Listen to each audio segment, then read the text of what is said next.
வணக்கம். நம்ம இந்த வீடியோல உவே சாமிநாத ஐயர்ல இருந்து வீரமாமுனிவர் தமிழ் தொண்டு தொடர்பான செய்திகள். இதுவரைக்கும் நம்ம ஓல்ட் அண்ட் நியூ சமச்சீர் புக்ல எங்க இருக்கு அப்படிங்கிறத பார்க்கலாம். இதுக்கு முன்னாடி தமிழின் தொன்மை சிறப்பு திராவிட மொழிகள் தொடர்பான செய்திகள் வரைக்கும் பார்த்திருக்கோம். இந்த வீடியோல உவே சாமிநாத ஐயர்ல இருந்து வீரமாமுனிவர் வரைக்கும் பார்க்கலாம். இதுல ஃபர்ஸ்ட் தமிழ் தாத்தா ஊவேசா இந்த லெசன் பார்த்தீங்கன்னா 6th ஸ்டாண்டர்ட் ஓல்டு சமச்சீர் புக்ல இருக்கு. 6th ஓல்டு சமச்சீர் ஃபர்ஸ்ட் டேம் புக்கு. இதுல பாத்தீங்கன்னா தமிழ் தாத்தா ஊவேசா, இதுல இந்த ஒரு பேஜ்ல கொஸ்டின் கேட்குற மாதிரி எதுவும் இல்லை. அதாவது என்னன்னா தமிழ் தாத்தா ஊவேசா பாத்தீங்கன்னா ஈரோட்ல கொடுமுடி அப்படிங்கிற இடத்துல போய் ஒருத்தர் வீட்டுல ஓலைச்சுவடிகள் கேட்டிருப்பாரு. அவர் அடுத்த நாள் ஆடி பெருக்குங்கிறதுனால ஓலைச்சுவடியை நாங்க ஆத்துல விடணும், அதை நான் யாருக்கும் தரமாட்டேன்னு சொல்லியிருப்பாரு. ஆனா ஊவேசா அவங்க வீட்டுக்கு பக்கத்திலேயே இருக்கிற திண்ணையில நைட் ஃபுல்லா படுத்திருந்து அந்த வீட்டுக்காரரு காலையில எந்திரிச்சு ஆத்துல போய் குளிச்சுட்டு ஓலைச்சுவடியை விடுறத பின்தொடர்ந்து போய் பார்த்து அந்த ஓலைச்சுவடிகளை ஆத்துல விட்ட வாட்டி பொறுக்கி எடுத்துட்டு வந்திருப்பாரு. அதை பத்தி தான் இந்த ஃபர்ஸ்ட் பேஜ்ல இங்க இது வரைக்கும் கொடுத்துருப்பாங்க. இதுல என்னன்னா, இந்த நிகழ்வு இன்றைய ஈரோடு மாவட்டத்தில் உள்ள கொடுமுடி எனும் ஊரில் நடைபெற்றது. அந்த பெரியவரே உவே சாமிநாதர். அந்த காலத்தில் தாளோ எழுதுகோலோ இல்லை. பனை ஓலையை பக்குவப்படுத்தி அதில் எழுத்தாணி கொண்டு எழுதுவர். அவ்வாறு எழுதப்பட்ட ஓலைக்கு ஓலைச்சுவடி என்று பெயர். அக்காலத்தில் இலக்கியங்களும் இலக்கணங்களும் ஓலைச்சுவடிகளில்தான் எழுதப்பட்டன. ஆணியால் ஓலையில் எழுதும்போது ஓலை கிழியாமல் எழுதுதல் வேண்டும். அதனால் ஓலைச்சுவடி எழுத்துக்களில் புள்ளி இருக்காது. ஒற்றை கொம்பு இரட்டை கொம்பு வேறுபாடு இருக்காது. பேரன் என்பதனை பெறன என்றும் வாசிக்கலாம். பேரன என்றும் வாசிக்கலாம். முன்னும் பின்னும் உள்ள வரிகளை வைத்து பொருள் கொள்ளுதல் வேண்டும். பிழையில்லாமல் எழுத வேண்டும் என்பதற்காக ஊவேசா வெவ்வேறு சுவடிகளை வைத்து பலமுறை ஒப்பிட்டு பார்த்த பின்னரே அவற்றை அச்சுக்கு அனுப்பினார். அவ்வாறு எழுதப்பட்ட சுவடிகளை வாசித்து நமக்காக தாளில் எழுதி அச்சிட்டு புத்தகமாக வழங்கினார் உவே சாமிநாதர். நாம் அவ்விலக்கியங்களை படிப்பதற்காக அவர் ஓய்வின்றி உழைத்தார். அதனால் அவரை தமிழ் தாத்தா ஊவேசா என்று அன்போடும் உரிமையோடும் நாம் அழைக்கிறோம். குறிஞ்சிப்பாட்டு எனும் சுவடியை அச்சில் பதிப்பதற்காக எழுதி கொண்டிருந்தார். அச்சுவடியில் 99 வகை பூக்களின் பெயர்கள் இருந்தன. அவற்றுள் 96 பூக்களுடைய பெயர்கள் மட்டுமே தெளிவாக இருந்தன. 3 பூக்களின் பெயர்கள் தெளிவாக இல்லை. ஆனால் 3 பூக்கள் தானே தெரியவில்லை என அவர் விட்டுவிடவில்லை. அந்த பூக்களின் பெயர்கள் தெளிவாக உள்ள சுவடி யாரிடமாவது இருக்காதா என்று மறுபடியும் ஊராக வீடாக தேடி சென்றார். குறிஞ்சிப்பாட்டு அப்படிங்கிறது பாத்தீங்கன்னா 10 பாட்டு நூல்கள்ல ஒன்று. இதை இதனோட ஆசிரியர் கபிலர். இதுல 99 வகையான பூக்களை பத்தி சொல்லியிருக்காங்க. பல மாதங்கள் கழித்து அவர் தேடிய பூக்களின் பெயர்கள் உள்ள சுவடி ஒன்று கிடைத்தது. அதன் பிறகே அந்நூலை அச்சுக்கு கொடுத்தார். எதனையும் அரைகுறையாக செய்ய விரும்பாத சுறுசுறுப்பான அந்த தாத்தா நம் வாழ்நாள் முழுவதும் ஓய்வில்லாமல் பதிப்பு பணியை மேற்கொண்டார். இதுல இந்த கீழே பாக்ஸ்ல பாத்தீங்கன்னா ஓலைச்சுவடிகள் பாதுகாக்கப்படும் சில இடங்கள் கொடுத்திருப்பாங்க. என்னன்னா, கீழ்திசை சுவடிகள் நூலகம் சென்னை, அரசு ஆவண காப்பகம் சென்னை, உலக தமிழாராய்ச்சி நிறுவனம் சென்னை, சரஸ்வதி நூலகம் தஞ்சாவூர். அவர் பிறந்த ஊர் திருவாரூர் மாவட்டத்தில் உள்ள உத்தமதானபுரம். அவருடைய இயற்பெயர் வேங்கடரத்தினம். அவருடைய ஆசிரியரின் பெயர் மகாவித்வான் மீனாட்சி சுந்தரம். அவருடைய ஆசிரியர் அவருக்கு வைத்த பெயர் சாமிநாதன். ஊவேசாவிற்கு பாத்தீங்கன்னா சாமிநாதன் அப்படிங்கிற பெயர் வச்சது மகாவித்வான் மீனாட்சி சுந்தரம் தான். அதனால் அவர் உத்தமதானபுரம் வேங்கட சுப்புவின் மகனார். சாமிநாதன் என்பதன் சுருக்கமே ஊவேசா. இது ப்ரீவியஸ் இயர்ல கேட்டிருக்காங்க. ஊவேசா என்பதன் விரிவாக்கம் உத்தமதானபுரம் வேங்கட சுப்புவின் மகனார் சாமிநாதன் என்பது. உத்தமதானபுரம் வேங்கட சுப்புவின் மகனார் சாமிநாதன் என்பதன் சுருக்கமே ஊவேசா என்று அழைக்கப்பட்டார்.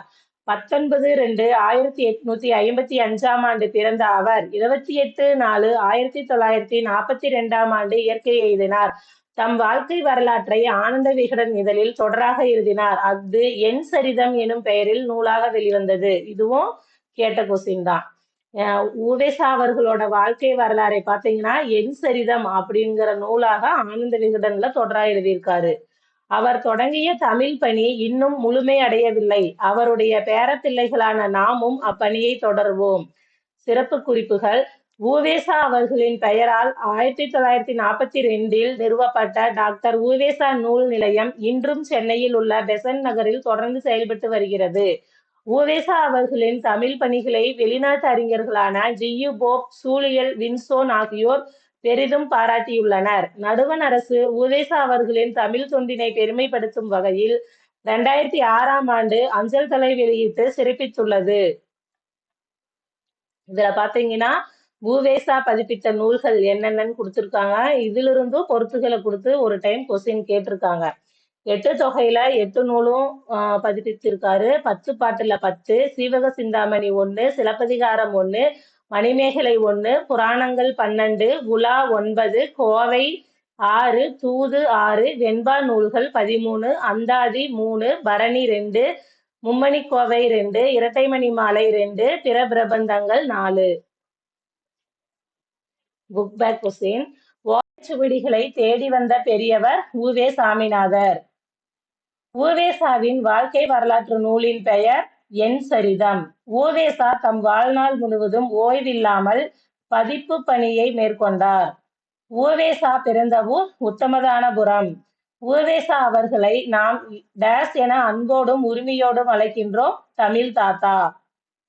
நெக்ஸ்ட் இது பாத்தீங்கன்னா மகாவித்வான் மீனாட்சி சுந்தரனார் அப்படிங்கிற லெசன். இதுல உவேசாவை பத்தி என்ன கொடுத்துருப்பாங்க அப்படின்னா, இது பாத்தீங்கன்னா 7th ஸ்டாண்டர்ட் ஓல்டு சமச்சீர் புக்.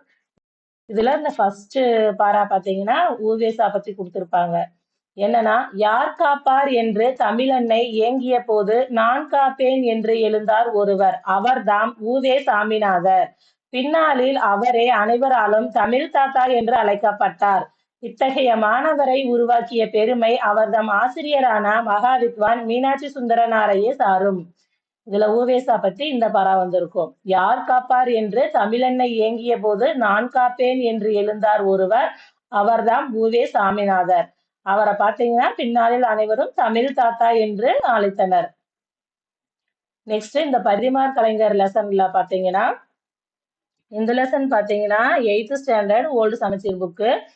இதுல உவேசா பத்தி எங்க கொடுத்திருப்பாங்க அப்படின்னா, இங்க மதுரை தமிழ் சங்கம். இதுல பாத்தீங்கன்னா பரிதிமார் கலைஞரின் ஒவ்வொரு செயலும் தமிழ் வளர்ச்சியை நோக்கியே அமைந்திருந்தது. மதுரையில் 4ஆம் தமிழ் சங்கம் நிறுவ முயன்றவர்களுள் இவரும் ஒருவர். பாஸ்கர சேதுபதி தலைமையில் பாண்டித்துறை மேற்பார்வையில் பரிதிமார் கலைஞர், உவே சாமிநாதர், ராகவனார் ஆகிய பேராசிரியர்கள் துணையுடன் மதுரை தமிழ் சங்கம் நிறுவப்பட்டது. மதுரையில பாத்தீங்கன்னா 4வது தமிழ் சங்கம் நிறுவ பரிதிமார் கலைஞர், உவேசா, ராகவனார் இவங்கெல்லாம் இவங்களோட தலைமையில எல்லாம் தான் 4வது தமிழ் சங்கம் உருவாயிருக்கு அப்படிங்கிற மாதிரி இந்த பத்தியில கொடுத்திருப்பாங்க. என்னன்னா, பரிதிமார் கலைஞரின் ஒவ்வொரு செயலும் தமிழ் வளர்ச்சியை நோக்கியே அமைந்திருந்தது. மதுரையில் 4ஆம் தமிழ் சங்கம் நிறுவ முயன்றவர்களுள் இவரும் ஒருவர். பாஸ்கர சேதுபதி தலைமையில் பாண்டித்துறை மேற்பார்வையில் பரிதிமார் கலைஞர், உவே சாமிநாதர், ராகவனார் ஆகிய பேராசிரியர்கள் துணையுடன் மதுரை தமிழ் சங்கம் நிறுவப்பட்டது. இங்க உவேசா பத்தி இங்க கொடுத்திருப்பாங்க. அதுக்கடுத்து இது பாத்தீங்கன்னா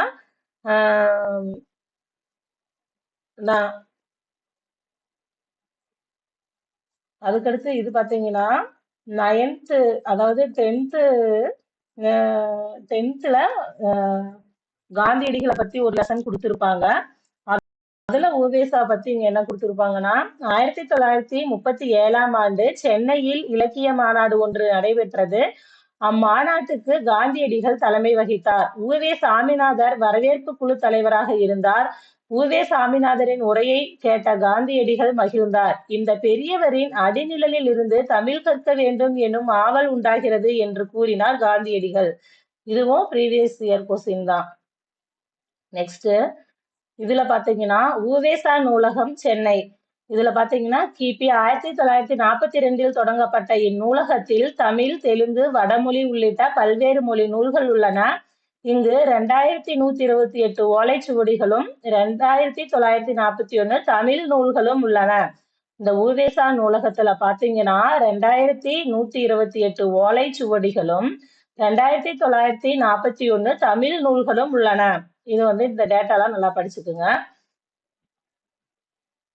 நெக்ஸ்ட் இது வந்து தமிழ் விடுதூது. இப்ப நியூ சமச்சீர் புக்ல தமிழ் விடுதூதுல கொடுத்திருப்பாங்க. அதாவது 6th ஸ்டாண்டர்ட் நியூ சமச்சீர் புக் 3rd டேர்ம். இதுல பாத்தீங்கன்னா என்ன கொடுத்திருப்பாங்கன்னா தமிழ் விடுதூதுல நூல் வெளியில இந்நூலை 1930 உவேசா முதலில் பதிப்பித்தார். இதன் ஆசிரியர் யார் என அறிந்து கொள்ள இயலவில்லை. இந்த தமிழ் விடுதூது நூலின் ஆசிரியர் யாருன்னு தெரியல. ஆனா இந்த நூலை 1930 உவேசா வந்து முதலில் பதிப்பித்தார். உவேசா பத்தி இங்க கொடுத்திருப்பாங்க. இதுவும் ப்ரீவியஸ் இயர் கொஸ்டின் தான். நெக்ஸ்ட் இந்த செல்வத்தில் எல்லாம் தலை அப்படிங்கிற இந்த லெசன்ல அதுக்கு கீழே பண்டைய காலத்து பள்ளிக்கூடங்கள் அப்படிங்கிற நூலை எழுதுனது உவே சாமிநாதர் அப்படின்னு கொடுத்திருப்பாங்க. பண்டைய காலத்து பள்ளிக்கூடங்கள் உவே சாமிநாதர். நெக்ஸ்ட் இந்த லெசன் பாத்தீங்கன்னா உரைநடை உலகம். இது பாத்தீங்கன்னா பண்டைய காலத்து பள்ளிக்கூடங்கள் உவே சாமிநாதர். இந்த லெசன் பாத்தீங்கன்னா 12th ஸ்டாண்டர்ட்ல இருக்கு. இங்க பாருங்க 12th ஸ்டாண்டர்ட்ல தான் இந்த லெசன் இருக்கு. இந்த லெசன்ல பாத்தீங்கன்னா இந்த லெசனை எழுதுனதே உவேசா தான். இதுல பண்டைய காலத்துல பள்ளிக்கூடங்கள் எப்படி இருந்துச்சு, ஃபர்ஸ்ட் வந்து மடாலயங்களா இருந்திருக்கும், அப்புறம் திண்ணை பள்ளியா இருந்திருக்கும், அப்புறம் இருக்க வளர்ச்சி அடைஞ்சிருக்கும், அந்த மாதிரி கொடுத்திருப்பாங்க. இதுல ஃபர்ஸ்ட் மன்றங்கள் அப்படின்னா ஊர்தோறும் பொதுவான இடத்தில் ஒரு பெரிய மரத்தினிடையே மேடை ஒன்று அமைக்கப்பட்டிருக்கும். அதனை மன்றம் என்றும் அம்பலம் என்றும் கூறுவர். மன்றம் என்பது மரத்தடியில் உள்ள திண்ணையே. அதுவே பிறகு திண்ணை பள்ளிக்கூடமாக மாறியது என்று தோன்றுகிறது. நெக்ஸ்ட் பள்ளி எனும் சொல் ஜைன மடங்களுக்கும் பாடசாலைகளுக்கும் பொதுவான பெயர். பாடசாலைகள் வேறு மடங்கள் வேறு என்று வேறுபாடின்றி இரண்டும் ஒன்றாகவே கருதப்பட்டமையின் பள்ளி எனும் பெயர் இரண்டிற்கும் பொதுவாக வழங்கியது என்று தோன்றுகிறது. இதுல இந்த பாக்ஸ்ல இருக்கிறது தான் வந்து கொஸ்டினா கேட்டிருக்காங்க பொறுத்துகளை கொடுத்து. என்னன்னா வித்யாரம்பம் அப்படின்னா கல்வி தொடக்கம், வித்யாபியாசம் அப்படிங்கிறது கல்வி பயிற்சி, உபத்தியாயர் அப்படிங்கிறவர் ஆசிரியர், அக்ஷராபியாசம் அப்படிங்கிறது எழுத்து பயிற்சி, கீழ்வாய் இலக்கம் அப்படிங்கிறது பின்ன எண்ணின் கீழ்த்தொகை, மேல்வாய் இலக்கம் அப்படிங்கிறது பின்ன எண்ணின் மேல் தொகை, குழிமாற்று அப்படிங்கிறது பெருக்கல் வாய்ப்பாடு, சீதாள பத்திரம் அப்படிங்கிறது தாளை மடல், நவத்வீபம் அப்படிங்கிறது வங்காளத்தில் உள்ள ஓர் ஊர். இது வந்து இதுல வந்து இந்த பாக்ஸ் கண்டென்ட் வந்து கொஸ்டினா கேட்டிருக்காங்க இந்த லெசன்ல. அப்புறம் மஞ்சள் குளிப்பாட்டி மையிட்டு முப்பாலும் மிஞ்ச புகட்ட மிக வளர்ந்தாய் தமிழ் விடுதூது. இது பாத்தீங்கன்னா ஓலைச்சுவடிக்கு வந்து மஞ்சள் பூசி மையிட்டு அதை பதப்படுத்துவாங்கல்ல, அதை பத்தி இந்த பாரால சொல்லியிருப்பாங்க. அது வந்து தமிழ் விடுதூதுலயும் சொல்லியிருக்காங்க அப்படிங்கறதா இந்த பாட்டு கொடுத்திருக்காங்க. உவேசா பத்தி அதெல்லாம் அவங்கதான் கொடுத்திருப்பாங்க. அதுக்கப்புறம் பாத்தீங்கன்னா இந்த பாக்ஸ்ல என்ன கொடுத்திருக்காங்கன்னா மாணாக்கர்களுள் பழையவர்கள் புதியவர்களுக்கு கற்பிப்பது பள்ளிக்கூட வழக்கங்களில் ஒன்றாகும். அதாவது பாத்தீங்கன்னா ஆல்ரெடி இருக்கிற ஸ்டூடெண்ட்ஸ் வந்து இப்ப புதுசா வர்ற ஸ்டூடெண்ட்ஸுக்கு கற்பிச்சிருக்காங்க அப்படின்னு சொல்றாங்க. ஒவ்வொரு நாளும் பாடங்கள் முடிந்தவுடன் பிள்ளைகளை வீட்டுக்கு அனுப்பும் போது அவர்களது ஞாபக சக்தியை விருத்தி செய்விப்பதற்காக ஒவ்வொருவருக்கும் பூ, மிருகம், பட்சி, ஊர் இவற்றின் பெயர்களில் வகைக்கு ஒவ்வொன்றை உபத்தியாயர் சொல்லி அனுப்புவார். உபத்தியாயர் அப்படின்னா ஆசிரியர். அந்த பெயர்களை மறுநாள் மறவாமல் வந்து சொல்ல வேண்டும். பள்ளிக்கூடத்திற்கு காலையில் 5 மணிக்கே வந்துவிட வேண்டுமாகையால் பிள்ளைகள் பெரியவர்களை அழைத்து வருவதே வழக்கம். முதலில் வருபவனை வேட்டான் என்று சொல்வார்கள். அதாவது ஸ்கூலுக்கு வந்து முதல்னு வர்றவனை பாத்தீங்கன்னா வேட்டான் அப்படின்னு சொல்லியிருக்காங்க. மற்றவர்களை விட வேறான தனிப்பெருமை உடையவன் என்பது அதன் பொருள். பிள்ளைகளுக்கு மணல்தான் சிலேட்டின் நிலையில் இருந்தது, பனையேடுதான் புத்தகம், எழுத்தாணியே பேனா இப்படின்னு சொன்னவர் உவேசா. இப்பாடப்பகுதி உயிர்மீட்சி எனும் தலைப்பில் தொகுக்கப்பட்ட உவேசாவின் இலக்கிய கட்டுரையிலிருந்து எடுத்தாளப்பட்டுள்ளது. தமிழ் தாத்தா என அழைக்கப்பெற்ற உவேசா இணையற்ற ஆசிரியர், புலமை பெருங்கடல், சிறந்த எழுத்தாளர், பதிப்பாசிரியர், பழந்தமிழ் இலக்கியங்களை தேடி தேடி அச்சில் பதிப்பிக்க அரும்பாடுபட்டவர். இதுல உவேசாவை பத்தி புலமை பெருங்கடல் அப்படின்னு இங்கதான் கொடுத்திருப்பாங்க. இதுவும் ப்ரீவியஸ் இயர் கொஸ்டின். மகா மகோபாத்தியாய திராவிட வித்யா பூசணம் தாஷ்நாத்திய கலாநிதி தாட்சிணாத்திய கலாநிதி உள்ளிட்ட பட்டங்களை பெற்றுள்ளார். இதுவும் படிச்சு வச்சுக்கோங்க. கும்பகோணம் அரசு கலைக்கல்லூரியிலும் சென்னை மாநில கல்லூரியிலும் தமிழ் ஆசிரியராக பணியாற்றியவர். 1932 சென்னை பல்கலைக்கழகத்தினால் டாக்டர் பட்டம் பெற்ற பெருமைக்குரியவர். உவேசாவுக்கு பாத்தீங்கன்னா 1932 சென்னை பல்கலைக்கழகம் டாக்டர் பட்டம் கொடுத்திருக்கு. அவரது திருவுருவச் சிலை சென்னை மாநில கல்லூரியில் வங்கக்கடலை நோக்கி நிற்கும் வண்ணம் நிறுவப்பட்டுள்ளது. சென்னையில் திருவான்மியூரில் இவர் பெயரால் உவேசா நூலகம் அமைந்துள்ளது.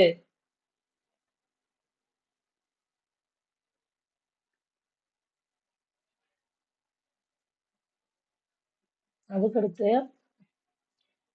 தமிழின் தொன்மையை உலகறியச் செய்தவர் கால்டுவெல். தனித்தமிழ் பெற்றிட்டார் பரிமாற்றவர் தமிழின் கலைக்கட்சி சங்க வரலாறு தேவனைய பாவனார்.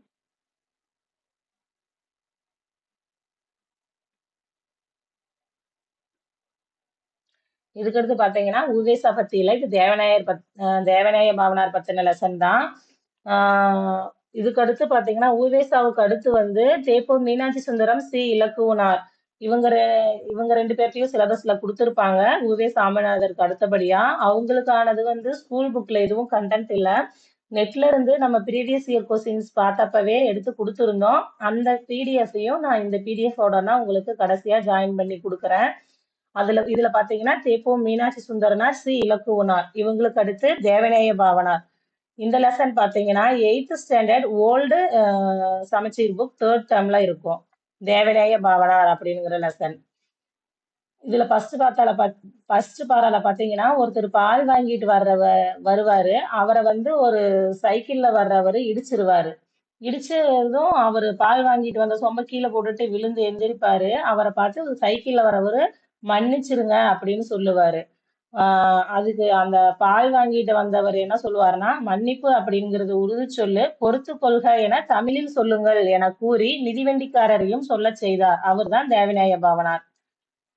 தமிழின் தொன்மையை உலகறியச் செய்தவர் கால்டுவெல். தமிழின் தொன்மையை உலகறியச் செய்தவர் கால்டுவெல். தனித்தமிழுக்கு வித்திட்டவர் பரிதிமாற் கலைஞர். தமிழை தலைக்கச் செய்த செம்மல் மறைமலையடிகள். தமிழை ஆளன வளர்த்து மாண்புறச் செய்தவர் தேவநேய பாவனார். இந்த பத்தியில் இருக்கிற ஒவ்வொரு இந்த சென்டென்ஸுமே கொஸ்டினா கேட்டிருக்காங்க.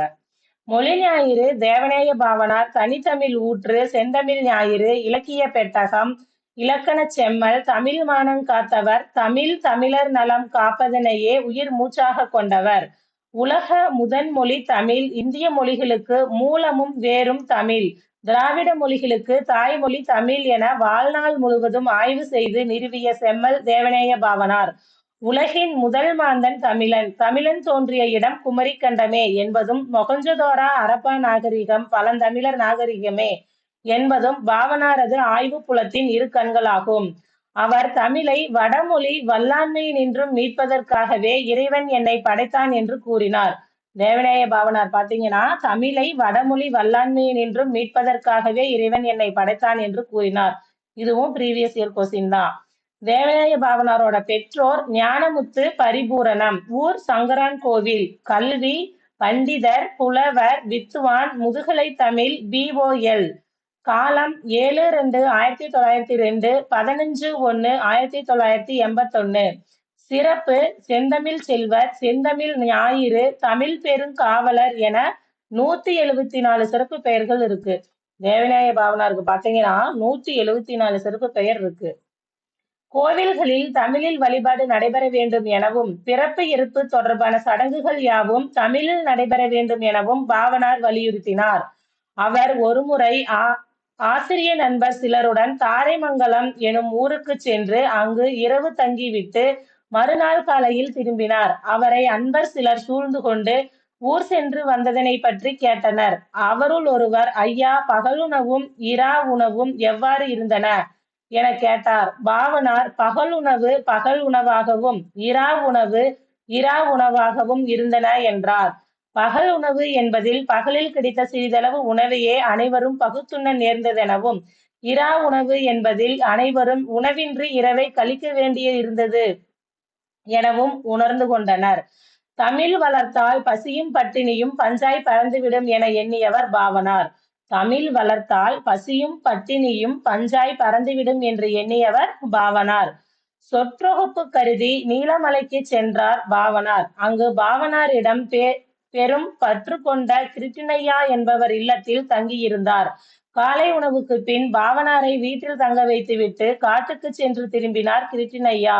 மீள வந்தபோது பாவாணர் வேட்டியை வரிந்து கட்டிக்கொண்டு வீட்டின் முன்னால் கிடந்த விறகு கட்டையை கோடாரியால் பிளந்து கொண்டிருப்பதனைக் கண்டு, இதனை நீங்கள் ஏன் செய்கிறீர்கள், விடுங்கள் என தடுத்தார் கிருட்டிணையா. ஒன்றுமில்லை, உண்ட வீட்டிற்கு ஏதாவது செய்தல் வேண்டும், உட்கார்ந்து கொண்டு உண்டு செல்வது நன்றாகாது என்றார் பாவாணர். தேவநேய பாவாணரின் படைப்பு பணி. பாவாணர் தமிழ் வரலாறு, முதல் தாய்மொழி, தமிழ்நாட்டு விளையாட்டுக்கள், தமிழர் திருமணம், வடமொழி வரலாறு, தமிழர் மதம், மண்ணிலே விண், பண்டை தமிழர் நாகரிகமும் பண்பாடும், உயர்தர கட்டுரை இலக்கணம், சொல்லாராய்ச்சி கட்டுரைகள், திருக்குறள், மரபுரை முதலான 43 நூல்களை படைத்துள்ளார். பாவாணர் சொற்பிறப்பியல் அகரமுதலி திட்ட இயக்குனராக 8/5/1974 அன்று பணியமர்த்தப்பட்டு, அரசின் உதவியோடு சொற்பிறப்பியல் அகரமுதலி தொகுதிகள் சிலவற்றை வெளிக்கொணர்ந்தார். 200க்கும் மேற்பட்ட ஆய்வுக் கட்டுரைகள் எழுதியுள்ளார். இந்த 2 பத்தியும் நல்லா படிச்சுக்கோங்க. தாம் பணியாற்றிய கல்வி நிறுவனம் ஒன்றில் தொடர்ந்து பணியாற்ற இயலாத சூழல் நேர்ந்தபோது, எனக்கு வறுமையும் உண்டு, மனைவி மக்களும் உண்டு, அவற்றோடு மானமும் உண்டு என்று வெளியேறிய தன்மானமிக்க பாவாணரின் உறுதியுரை நம்மை வியக்க வைக்கிறது. இதுவும் கேட்டதுதான். இதுவும் கொஸ்டினா கேட்டிருக்காங்க. அவர் வறுமையில் வாடினாலும் பணம் கைக்கு கிடைத்தால் நூல்களே வாங்குவார். புலமை செருக்கில்லாமல் மிகவும் எளிமையான வாழ்வு வாழ்ந்தவர். அன்பு கசியும் நெஞ்சத்தில் ஆழமான நன்றியுணர்வு மிக்கவர். தேவநேய பாவாணர் பெயரில் சென்னை அண்ணா சாலையில் மாவட்ட மைய நூலகம் செயல்பட்டு வருகிறது. தேவநேய பாவாணர் பெயரில் சென்னை அண்ணா சாலையில் மாவட்ட மைய நூலகம் செயல்பட்டு வருகிறது. இவர் படித்து பணியாற்றிய ராசபாளையத்திற்கு அருகிலுள்ள முரம்பு எனும் இடத்தில் பாவாணர் கோட்டம், அவர்தம் முழு உருவச் சிலை, அவர் பெயரில் நூலகம் ஆகியவை அமைக்கப்பட்டுள்ளன. அவை பாவாணரின் புகழ் பேசும் மையங்களாக திகழ்கின்றன. மதுரையில் 5/1/1981 அன்று நடைபெற்ற உலகத் தமிழ் மாநாட்டின் போது மாந்தன் தோற்றமும் தமிழர் மரபும் எனும் தலைப்பில் சொற்பொழிவாற்றி தமிழ் அன்னைக்கு பெருமை சேர்த்தார். அஃது அவரின் நிறைவு பணியாகும். நம் மனதில் நீங்கா நினைவாகவும் என்றும் நிலைத்திருக்கும். இவர் பாத்தீங்கன்னா 5/1/1981 மதுரையில போய் சொற்பொழிவாற்றியிருப்பாரு. அப்புறம் அதே மாசத்துல 15/1/1981 இவர் இறந்திருப்பாரு. சோ இதுதான் அவரோட நிறைவான பணி அப்படின்னு சொல்றாங்க. இதுல book back question. தனித்தமிழுக்கு வித்திட்டவர் Parithimar Kalaignar. சென்னையில் டேஸ் பெயரில் நூலகம் உள்ளது. தேவநேய பாவாணர் பெயரில் நூலகம் உள்ளது. மதுரையில் உலகத்தமிழ் மாநாடு நடைபெற்ற ஆண்டு 1981. பாவாணர் அரசின் உதவியோடு டேஸ் அகரமுதலியை வெளியிட்டார். சொற்பிறப்பியல் அகரமுதலி. நெக்ஸ்ட் இதுல பாவாணர் பத்தி இந்த பேரா கொடுத்திருப்பாங்க. அவரோட சிறப்பு பெயர்கள் தான். மொழி ஞாயிறு தேவநேய பாவாணர், தனித்தமிழ் ஊற்று, செந்தமிழ் ஞாயிறு, இலக்கிய பெட்டகம், இலக்கணச் செம்மல், தமிழ் வானங் காத்தவர், தமிழர் நலம் காற்பதனையே உயிர் மூச்சாக கொண்டவர், உலக முதன்மொழி தமிழ், இந்திய மொழிகளுக்கு மூலமும் வேரும் தமிழ், திராவிட மொழிகளுக்கு தாய்மொழி தமிழ் என வாழ்நாள் முழுவதும் ஆய்வு செய்து நிறுவிய செம்மல் தேவநேய பாவாணர். நெக்ஸ்ட் இங்க இந்த உயிர்தனி செம்மொழி அப்படிங்கிற லெசன்ல பாத்தீங்கன்னா தேவநேய பாவாணர் பத்தி இந்த 2-3 லைன்ஸ் இருக்கும். என்னன்னா, தொன்மை, முதன்மை, நுண்மை, திண்மை, எண்மை, ஒண்மை, இனிமை, தனிமை, இளமை, வளமை, தாய்மை, தூய்மை, மும்மை, செம்மை, இயன்மை, வியன்மை என வரும் 16 செவ்வியல் தன்மைகளை கொண்டது செம்மொழி. அதுவே நம்மொழி என்பார் பாவாணர். தேவநேய பாவாணர் பாத்தீங்கன்னா செம்மொழி அப்படிங்கிறது 16 செவ்வியல் தன்மை கொண்டிருக்கணும், அதுதான் நம்ம தமிழ் மொழி அப்படின்னு சொல்லியிருப்பாரு. நெக்ஸ்ட் இந்த தமிழ் சொல்வளம் அப்படிங்கிற லெசன் நியூ 10th ஸ்டாண்டர்ட்ல ஃபர்ஸ்ட் லெசனாவே இருக்கும். தமிழ் சொல்வளம் அப்படிங்கிறது நியூ புக்கு 10th ஸ்டாண்டர்டு. இந்த லெசனை எழுதுனது பாத்தீங்கன்னா தேவநேய பாவாணர். இது பாத்தீங்கன்னா நம்ம தமிழின் தொன்மை சிறப்பு அந்த டாபிக்லயே இந்த லெசனையும் கொடுத்திருப்போம். இதுல வந்து தேவநேய பாவனாரை பத்தி நூல்வெளியில கொடுத்திருப்பாங்க. அது என்னன்னு பார்க்கலாம். மொழி ஞாயிறு என்றழைக்கப்படும் தேவநேய பாவனாரின் சொல்லாய்வு கட்டுரைகள் நூலில் உள்ள தமிழ் சொல் வளம் எனும் கட்டுரையின் சுருக்கம் பாடமாக இடம்பெற்றுள்ளது. அதாவது பாத்தீங்கன்னா தேவநேய பாவனாரின் சொல்லாய்வு கட்டுரைகள் அப்படிங்கிற நூலுல இருக்கிற தமிழ் சொல்வளம் எனும் கட்டுரை தான் வந்து இங்க பாடமா கொடுத்திருக்காங்க. இக்கட்டுரையில் சில விளக்க குறிப்புகள் மாணவர்களின் புரிதலுக்காக சேர்க்கப்பட்டுள்ளன. பல்வேறு இலக்கண கட்டுரைகளையும் மொழியாராய்ச்சி கட்டுரைகளையும் எழுதிய பாவனார் தமிழ் சொல்லாராய்ச்சியில் உச்சம் தொட்டவர். செந்தமிழ் சொற்பிறப்பியல் அகர முதலி திட்ட இயக்குனராக பணியாற்றியவர். உலக தமிழ் கழகத்தை நிறுவி தலைவராக இருந்தவர் யார்னா தேவநேய பாவனார். நெக்ஸ்ட் வந்து அகர முதலி அப்படிங்கிற டாபிக் தேவநேய பாவனார் முடிஞ்சிருச்சு. இந்த அகர முதலி அப்படிங்கிறது பாத்தீங்கன்னா 8th ஸ்டாண்டர்ட் ஓல்டு சமச்சீர் புக்ல நல்லா பிரீஃபா கொடுத்துருப்பாங்க. அது 8th ஸ்டாண்டர்ட் ஓல்டு சமச்சீர் புக்லயே ஓல்டு எடிஷன் புக்கு. அது பாத்தீங்கன்னா அந்த புக்கு நெட்லயே இல்ல. இந்த 2018 எடிஷன் தான் வந்து நெட்ல இருக்கு. ஸோ அந்த லெசன் வந்து நம்மளால எடுக்க முடியல. ஆனா அதுக்கான வீடியோ வந்து நான் ஆல்ரெடி 2019 வாக்குலயே போட்டிருப்பேன். அந்த அகர முதலி சம்பந்தமா ஒன்லைனர் வேணும்னா அந்த வீடியோவோட லிங்க் டிஸ்கிரிப்ஷன்ல கொடுக்குறேன். இதுல வந்து இந்த அகராதி கலை அப்படிங்கிற இந்த லெசன் பாத்தீங்கன்னா 11th சிறப்பு தமிழ்ல இருக்கும். 11th சிறப்பு தமிழ்ல அகராதி கலை அப்படிங்கிற லெசன் இருக்கும். நம்ம இதுல இருந்து பார்க்கலாம். இது பாத்தீங்கன்னா 3 பேர் பேசிக்கிற மாதிரி. என்னன்னா அமுதா, அந்தோணி, அப்துல்லா இவர்களுடன் அகராதி வந்து பேசுற மாதிரி. ஃபர்ஸ்ட் என்னன்னா இதுல அந்தோணி அப்படிங்கிற ஒரு பையன் வந்து குவலயம் எனும் சொல்லுக்கு பொருள் என்ன அப்படின்னு தேடிட்டு இருப்பாங்க. அப்ப அகராதி வந்து நான் அகராதி பேசுகிறேன், உங்களுக்கு என்ன வேண்டும் அப்படின்னு அகராதி கேட்கிற மாதிரியும், இதுல அந்தோணி அப்படிங்கிற பையன் வந்து ஓ பேசும் அகராதியா, மிக்க மகிழ்ச்சி, எங்களுக்கு குவலயம் எனும் சொல்லுக்கு பொருள் வேண்டும். இந்த இடத்துல குவலயம் அப்படின்னா என்னன்னா உலகம். இது வந்து தெரிஞ்சு வச்சுக்கணும். ஏன்னா சொற்பொருள்ல கூட கேட்கலாம். குவலயம் அப்படின்னா உலகம். குவலயம் என்றால் உலகம், வையம், ஞாலம், புவி, புவனம், அகிலம், அண்டம், பார், தாரணி, பூமி ஆகிய சொற்களுக்கும் உலகம் என்னும் பொருளைத்தான் குறிக்கின்றன. ஆகிய சொற்களும் என்னன்னா குவலயம் என்றால் உலகம், வையம், ஞாலம், புவி, புவனம், அகிலம், அண்டம், பார், தரணி, பூமி ஆகிய சொற்களும் உலகம் எனும் பொருளைத்தான் குறிக்கின்றன. நெக்ஸ்ட் இதுல வந்து அகராதி அப்படின்னா என்ன அப்படிங்கறத கொடுத்திருப்பாங்க. அகரம் ஆதி எனும் இரு சொற்களின் சேர்க்கையே நான். அகராதி அப்படிங்கிறது என்னன்னா அகரம் ஆதி இந்த 2 சொற்களின் சேர்க்கை தான் அகராதி. ஆதி என்பதற்கு முதல் எனும் பொருளும் உண்டு. ஒரு மொழியில் உள்ள எல்லா சொற்களையும் அகர வரிசையில் அமையும்படி தொகுத்து விளக்கும் நூல்தான் நான். என்னை அகரமுதலி எனவும் கூறுவர். அகராதி அப்படிங்கிறத அகரமுதலி அப்படின்னு சொல்லுவாங்க. நெக்ஸ்ட் அகராதி என்ற சொல் தமிழில் எப்பொழுது பயன்பாட்டிற்கு வந்தது அப்படின்னு கேக்குறாங்க. அதுக்கு பாத்தீங்கன்னா தமிழில் முதலாக அகராதி என்ற சொல்லை பயன்படுத்திய நூல் 1594 எழுதப்பட்ட அகராதி நிகண்டு எனும் நூலாகும். இதன் ஆசிரியர் சிதம்பரத்தில் வாழ்ந்த ரவேண சித்தர் ஆவார். இதன் ஆசிரியர் சிதம்பரத்தில் வாழ்ந்த ரேவண சித்தர் ஆவார். இந்த அகராதி அப்படிங்கிற சொல் பாத்தீங்கன்னா 1594 எழுதப்பட்ட அகராதி நிகண்டு எனும் நூல்ல தான் முதல்ல அகராதி அப்படிங்கிற சொல்ல பயன்படுத்தி இருக்காங்க. இந்த அகராதி நிகண்டோட ஆசிரியர் யாருன்னா சிதம்பரத்தில் வாழ்ந்த ரேவண சித்தர் அப்படிங்கிறவரு. நிகண்டு என்று கூறினேயே அந்த சொல்லுக்கு பொருள் என்ன? இந்த அகராதி நிகண்டு அப்படின்னு சொல்லியிருக்காங்கல்ல, அந்த நிகண்டு அப்படிங்கிற சொல்லுக்கு பொருள் என்ன அப்படின்னு ஒருத்தங்க கேட்கிற மாதிரி இருக்கு.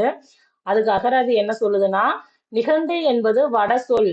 இச்சொல்லுக்கு தமிழில் சொற்றொகை, தொகுப்பதி அகராதி, தொகை அகராதி, தமிழ்பா அகராதி, தொகுதி கூட்டம் என பல பொருள்கள் உள்ளன. இந்த நிகண்டு அப்படிங்கிற சொல்லுக்கு பாத்தீங்கன்னா தமிழில் சொற்றொகை, தொகுப்பு அகராதி, தொகையகராதி, தமிழ்பா அகராதி, தொகுதி, கூட்டம் என பல பொருள்களும் உள்ளன.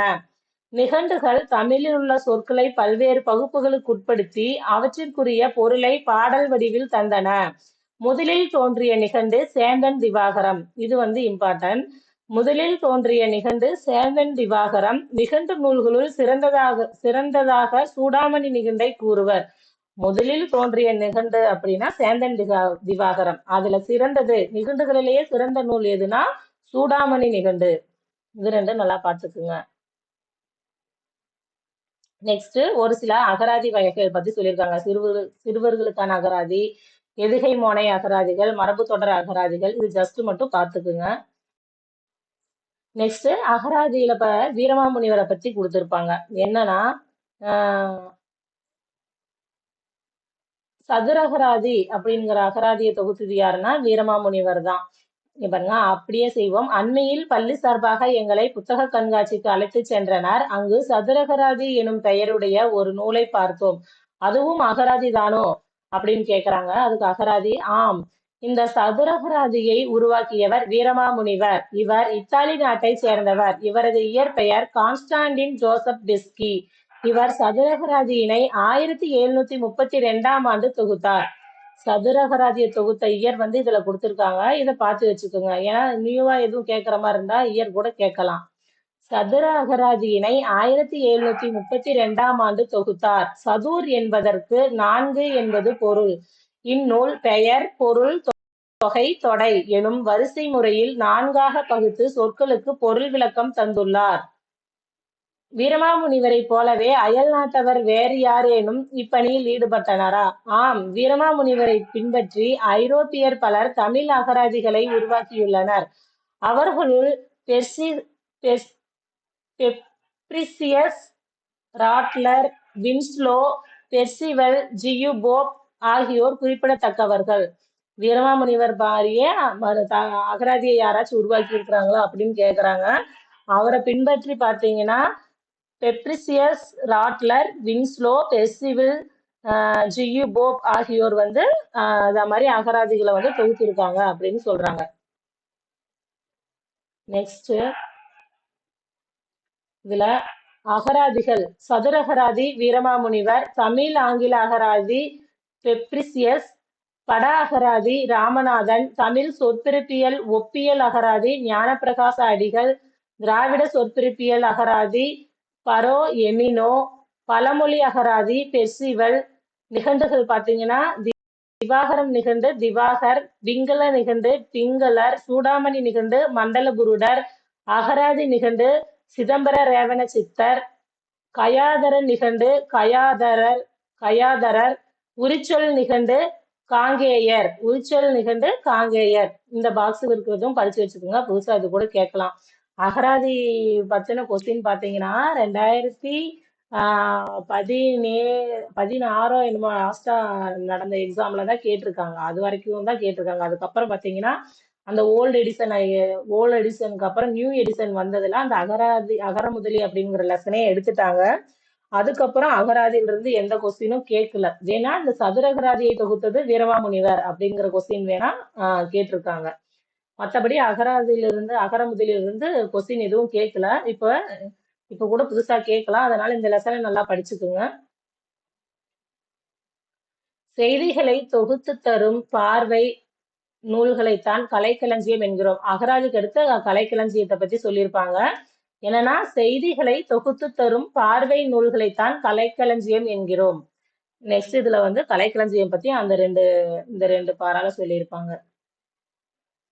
சரஸ்வதி மகால் நூலகம் அமைந்துள்ள இடம் தஞ்சாவூர். நிகண்டு என்பதன் பொருளை தராத சொல் இணையகராதி. இதுல நிகண்டு அப்படிங்கிற சொல்லுக்கு ஒரு சில தமிழ் சொல் கொடுத்திருப்பாங்க. அது என்னன்னா தொகுப்பகராதி, தொலையகராதி, தமிழ் பாகராதி. இதெல்லாம் நிகண்டுக்கான பொருள். ஆனா இணைய அகராதி அப்படிங்கிறது கிடையாது. பிள்ளை எனும் இளமை பெயர் கொண்ட விலங்கு அணில். அணில் தான் அணில் பிள்ளை அப்படின்னு சொல்லுவோம். நிலவு எனும் பொருள் தராத சொல் ஞாயிறு. ஞாயிறுனா சூரியன். மற்றபடி சந்திரன், மதி, திங்கள் அப்படிங்கிறதெல்லாம் நிலவு குறிக்கும். ஞாயிறு அப்படிங்கிறது சூரியன். சதுர அகராதியின் சொற்பொருள் விளக்க வரிசை முறை என்னன்னா பெயர், பொருள், அப்புறம் தொகை, தொடை. சதுரகராதியின் சொற்பொருள் விளக்க வரிசை முறை பெயர் பொருள் தொகை தொடை. நெக்ஸ்ட் பாத்தீங்கன்னா அகர முதலிக்கு அப்புறம் பாவலர் ஏறு பெருஞ்சித்திரனார். இதுல பெருஞ்சித்திரனாரை பத்தி இங்க இது வந்து பாத்தீங்கன்னா 7th ஸ்டாண்டர்ட் ஓல்டு சமச்சீர் புக்ல கொடுத்துருப்பாங்க. ஒரு லெசனுக்கு பின்னாடி இத மாதிரி பாக்ஸ்ல என்னன்னா அவரோட அந்த பாடல். தமிழ் படித்தால் அறம் பெருகும், தமிழ் படித்தால் அகத்தில் ஒளி பெருகும், திறம் பெருகும், உரம் பெருகும், தீமைக்கெதிர் நிற்கும், அறம் பெருகும், ஆண்மை வரும், மருள் விலகிப் போகும், புறம் பெயரும் பொய்மை எல்லாம் புதுமை பெறும் வாழ்வே அப்படின்னு சொன்னவர் பெருஞ்சித்திரனார். இதுவும் ப்ரீவியஸ் இயர் கொஸ்டின் தான். நெக்ஸ்ட் இந்த பாட்டு பாத்தீங்கன்னா 9th ஓல்டு சமச்சீர் புக்ல இந்த பாட்டு கொடுத்திருப்பாங்க.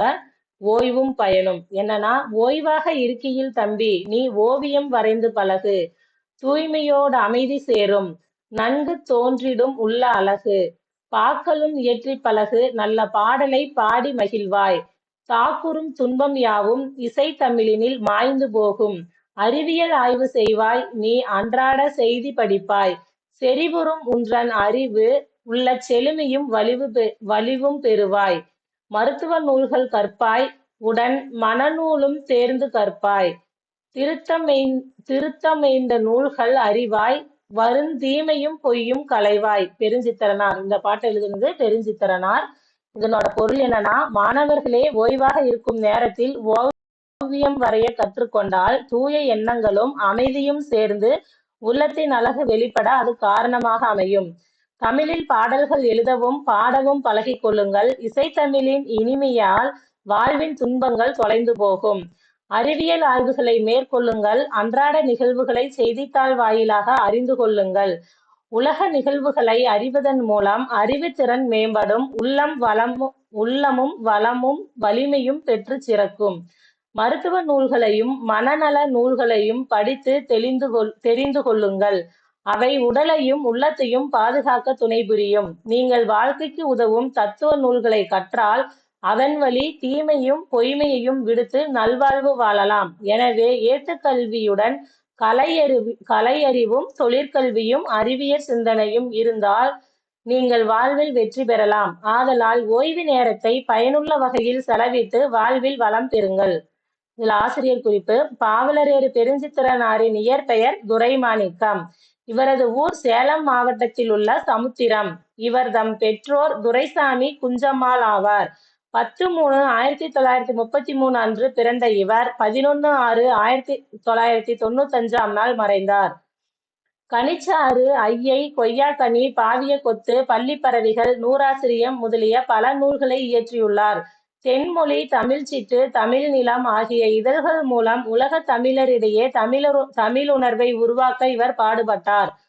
இவரோட நூல்கள் என்னன்னா கனிச்சாறு, ஐயை, கொய்யாக்கனி, பாவிய கொத்து, பள்ளிப்பறவைகள், நூறாசிரியம் முதலிய பல நூல்களை இயற்றியுள்ளார்.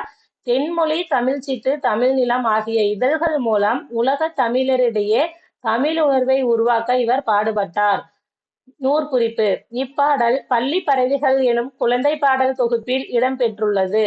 2ஆம் பகுதியில் இடம்பெற்றுள்ளது. இப்பாடல் பள்ளி பறவைகள் எனும் குழந்தை பாடல் தொகுப்பின் 2ஆம் பகுதியில் இடம்பெற்றுள்ளது. இந்நூலில் உள்ள பாடல்கள் பலவும் தென்மொழி, தமிழ்ச்சிட்டு ஆகிய இதழ்களில் வெளிவந்தவை. இந்நூல் குஞ்சுகளுக்கு, பறவைகளுக்கு, மணிமொழி மாலை என முப்பிரிவாக அமைந்துள்ளது. இந்த பள்ளி பறவைகள் அப்படிங்கிற நூல் பார்த்தீங்கன்னா 3 பிரிவா அமைந்துள்ளது. என்னன்னா குஞ்சுகளுக்கு, பறவைகளுக்கு, மணிமொழி மாலை. Book back question. இசையால் டேஸ் மறைந்து போகும், துன்பங்கள் எல்லாம் இசையால் மறைந்து போகும். உலக நிகழ்வுகளை அறிந்தால் டேஸ் மேம்படும், நம்மளோட வாழ்க்கையை மேம்படும். ஏட்டுக்கல்வி அறிவுடன் டேஸ் கல்வி அறிவும் தேவை. இந்த மாதிரி கலை, தொழிற்கல்வி இந்த மாதிரி கல்வி அறிவும் தேவை. பள்ளி பறவைகள் எனும் நூல் டேஸ் பிரிவாக அமைந்துள்ளது. 3 பிரிவாக. நெக்ஸ்ட் இந்த உயிர்தனி செம்மொழி அப்படிங்கிற லெசன்ல பாத்தீங்கன்னா இந்த வீருடை செம்மொழி தமிழ் மொழி உலகம் வேரூன்றிய நாள் முதல் உயிர்மொழி என்று தமிழின் பெருமையை பறைசாற்றுவார் பாவலரேறு பெருஞ்சித்திரனார். பெருஞ்சித்திரனாரை பத்தி இங்க கொடுத்திருக்காங்க. என்னன்னா வீருடை செம்மொழி தமிழ்மொழி உலகம் வேரூன்றிய நாள் முதல் உயிர்மொழி என்று தமிழின் பெருமையை பறைசாற்றுவார் பாவலரேறு பெருஞ்சித்திரனார். நெக்ஸ்ட் இது வந்து தமிழ் கும்மி அப்படிங்கிற லெசன் 6th ஸ்டாண்டர்ட் நியூ சமச்சீர் புக்கு. கூட்டமாக கூடி கும்மியடித்து பாடி ஆடுவது மகிழ்ச்சியான அனுபவம். கும்மியில் தமிழை போற்றி பாடி ஆடுவது பெரும் மகிழ்ச்சி தருவதாகும். வாருங்கள், தமிழின் பெருமையை வாயார பேசலாம், காதார கேட்கலாம், இசையோடு பாடலாம், கும்மி கொட்டி ஆடலாம். கொட்டுங்கடி கும்மி கொட்டுங்கடி இளங்கோதையரே கும்மி கொட்டுங்கடி, நிலம் 8 திசையிலும் செந்தமிழின் புகழ் எட்டிடவே கும்மி கொட்டுங்கடி. ஊழி பல நூறு கண்டதுவாம், அறிவு ஊற்றெனும் நூற்பல கொண்டதுவாம், பெரும் ஆழி பெருக்கிற்கும் காலத்திற்கும் முற்றும் அழியாமலே நிலை நின்றதுவாம், பொய் அகற்றும் உள்ள பூட்டருக்கும் அன்பு பூண்டவரின் இன்ப பாட்டிற்கும் உயிர் மெய் புகட்டும் அரண் மேன்மை கிட்டும், இந்த மேதினி வாழ வாழ் வழிகாட்டிருக்கும் பெருஞ்சித்திரனார். தமிழை பத்தி கும்மி அடிச்சு பாடுற மாதிரி இந்த பாட்டு கொடுத்திருப்பாங்க. இது வந்து எழுதுனது பெருஞ்சித்திரனார். தமிழ் கும்மி பெருஞ்சித்திரனார். இதுல சொல்லும் பொருளும் பார்த்துக்குங்க. ஆழிப்பெருக்கு கடல்கோள், மேதினி உலகம், ஊழி அப்படிங்கிறது நீண்டதொரு காலப்பகுதி, உளப்பூட்டு அப்படிங்கிறது உளத்தின் அறியாமை. இப்ப சிலபஸ் படி படிச்சாலும் நீங்க நியூ ஸ்கூல் புக்ல செய்யுளுக்கு பின்னாடி இருக்கிற சொற்பொருள் எல்லாமே படிச்சுக்குங்க. சிலபஸ்ல வர்ற கவிஞர்கள் வராத கவிஞர்கள் எதுவா இருந்தாலும் பரவாயில்ல, ஆனா சொற்பொருள்லாம் படிச்சு வச்சுக்கோங்க. பாடலின் பொருள். இளம் பெண்களே, தமிழின் புகழ் 8 திசைகளிலும் பரவிடும் வகையில் கைகளை கொட்டி கும்மி அடிப்போம். பல 100 ஆண்டுகளை கண்டது தமிழ் மொழி. அறிவு ஊற்றாகிய நூல்கள் பலவற்றை கொண்ட மொழி. பெரும் கடல் சீற்றங்கள் கால மாற்றங்கள் ஆகிய எவற்றாலும் அழியாமல் நிலைத்திருக்கும் மொழி. தமிழ் பொய்யை அகற்றும் மொழி. அது மனதின் அறியாமையை நீக்கும் மொழி. அன்புடைய பலரின் இன்பம் தரும் பாடல்கள் நிறைந்த மொழி. உயிர் போன்ற உண்மையை ஊட்டும் மொழி. உயர்ந்த அறத்தை தரும் மொழி. இந்த உலகம் சிறந்து வாழ்வதற்கான வழிகளையும் காட்டும் மொழி தமிழ் மொழி. நூல்வெளி. பெருஞ்சித்திரனாரின் இயற்பெயர் மாணிக்கம். ஓல்டு புக்ல பாத்தீங்கன்னா துணை மாணிக்கம் அப்படின்னு கொடுத்திருப்பாங்க. ரெண்டுமே இதுதான், மாணிக்கம் அல்லது துரை மாணிக்கம். ஆப்ஷன்ல எது கொடுத்துருக்காங்களோ அதை வச்சு ஆன்சர் பண்ணிக்க வேண்டியதுதான். ஆனா இந்த கொஸ்டினும் கேட்டிருக்காங்க, பெருஞ்சித்திரனாரின் இயற்பெயர் என்ன அப்படின்னு ஓல்டு கொஸ்டின்ல இருக்கு. இவர் பாவலரேறு எனும் சிறப்பு பெயரால் அழைக்கப்படுகிறார். கனிச்சாறு, கொய்யாக்கனி, பாவிய கொத்து, நூறாசிரியம் முதலான நூல்களை இயற்றியுள்ளார். தென்மொழி, தமிழ் சிட்டு, தமிழ் நிலம் ஆகிய இதழ்களை நடத்தினார். தனித்தமிழையும் தமிழ் உணர்வையும் பரப்பிய பாவலர் இவர். இப்பாடல் கனிச்சாறு எனும் நூலில் இடம்பெற்றுள்ளது. இந்நூல் 8 தொகுதிகளாக வெளிவந்துள்ளது. கனிச்சாறு அப்படிங்கிற நூல் பார்த்தீங்கன்னா 8 தொகுதிகளாக 8 தொகுதிகளாக வெளிவந்துள்ளது. இதே பழைய புக்ல பாத்தீங்கன்னா பள்ளி பறவைகள் அப்படிங்கிற நூல் பாத்தீங்கன்னா 3 பிரிவா இருக்குன்னு சொல்லியிருப்பாங்க. இந்த மாதிரி இதெல்லாம் வந்து இந்த நம்பர்ஸ் கொடுக்கறதெல்லாம் வந்து நல்லா மெமரி பண்ணி வச்சுக்கோங்க. இது தமிழ் உணர்வு நிறைந்த பாடல்களை கொண்டது. இந்த கனிச்சாறு அப்படிங்கிற நூல் பாத்தீங்கன்னா தமிழ் உணர்வு நிறைந்த பாடல்களை கொண்டது. தாய்மொழியில் படித்தால் டேஸ் அடையலாம், மேன்மை அடையலாம். தகவல் தொடர்பு முன்னேற்றத்தால் டேஸ் சுருங்கிவிட்டது, மேதினி சுருங்கிவிட்டது. இந்த இடத்துல மேதினி அப்படின்னா உலகம். நெக்ஸ்ட் அன்னை மொழியே அப்படிங்கிற ஒரு பாட்டு கொடுத்திருக்காங்க. இது வந்து பாவலரேறு பெருஞ்சித்திரனார். சின்ன குழந்தையின் சிரிப்புமானவள், பழுத்த நரையின் பட்டறிவுமானவள், வானத்திற்கும் வையத்திற்கும் இடைப்பட்ட யாவற்றையும் கவிதையாக கொண்டவள், உணர்ந்து கற்றால் கல் போன்ற மனதையும் கற்கண்டாக்குபவள், அறிவை பெருக்குபவள், அன்பை வயப்படுத்துபவள், செப்புதற்கரிய அவள் பெருமையை போற்றுவோம். அழகார்ந்த செந்தமிழே, அன்னை மொழியே, அழகார்ந்த செந்தமிழே, முன்னைக்கும் முன்னை முகிழ்ந்த நறுங்கனியே, கன்னி குமரி கடல் கொண்ட நாட்டிடையில் மன்னி அரசிருந்த மண்ணுலக பேரரசே, தென்னன் மகளே, திருக்குறளின் மாண்புகளே, இன்னரும் பத்தே, என் தொகையே, நற்கணக்கே, மன்னும் சிலம்பே, மணிமேகலை வடிவே, முன்னும் நினைவால் முடிதாள வாழ்த்துவோமே. செப்பெரிய நின் பெருமை. செந்தமிழே, உள்ளுயிரே, செப்பெரிய நின் பெருமை என் தமிழ்நா எவ்வாறு எடுத்தே உரைவிரிக்கும். முந்தை தனிப்புகழும் முகிழ்ந்த இலக்கியமும் விந்தை நெடுநிலைப்பும் வேறார் புகழுரைக்கும். உந்தி உணர்வெழுப்ப உள்ள கனல் மூலச் செந்தாமரைத் தேனைக் குடித்துச் சிறகார்ந்த அந்தும்பி பாடும் அதுபோல யாம் பாடி முந்துற்றோம் யாண்டும் முழங்கத் தனித்தமிழே. கனிச்சாறு. இதுவும் கனிச்சாறு அப்படிங்கிற நூல்ல இருந்து இந்த பாடலும் கொடுத்திருக்காங்க. பாடலின் பொருள் என்ன அப்படின்னா, அன்னை மொழியே, அழகு நிறைந்த செந்தமிழே, பழமைக்கும் பழமையாய் தோன்றிய நறுங்கனியே, கடல் கொண்ட குமரி கண்டத்தில் நிலைத்த அரசாண்ட மண்ணுலக பேரரசே, பாண்டிய மன்னனின் மகளே. இந்த இடத்துல பாண்டியன் மன்னனின் மகளே அப்படின்னு தமிழ சொல்லியிருக்காங்க. திருக்குறளின் பெரும் பெருமைக்குரியவளே, 10 பாட்டே, 8 தொகையே, 15 கீழ்கணக்கே, நிலைத்த சிலப்பதிகாரமே, அழகான மணிமேகலையே, பொங்கி எழும் நினைவுகளால் தலைபணிந்து வாழ்த்துகின்றோம்.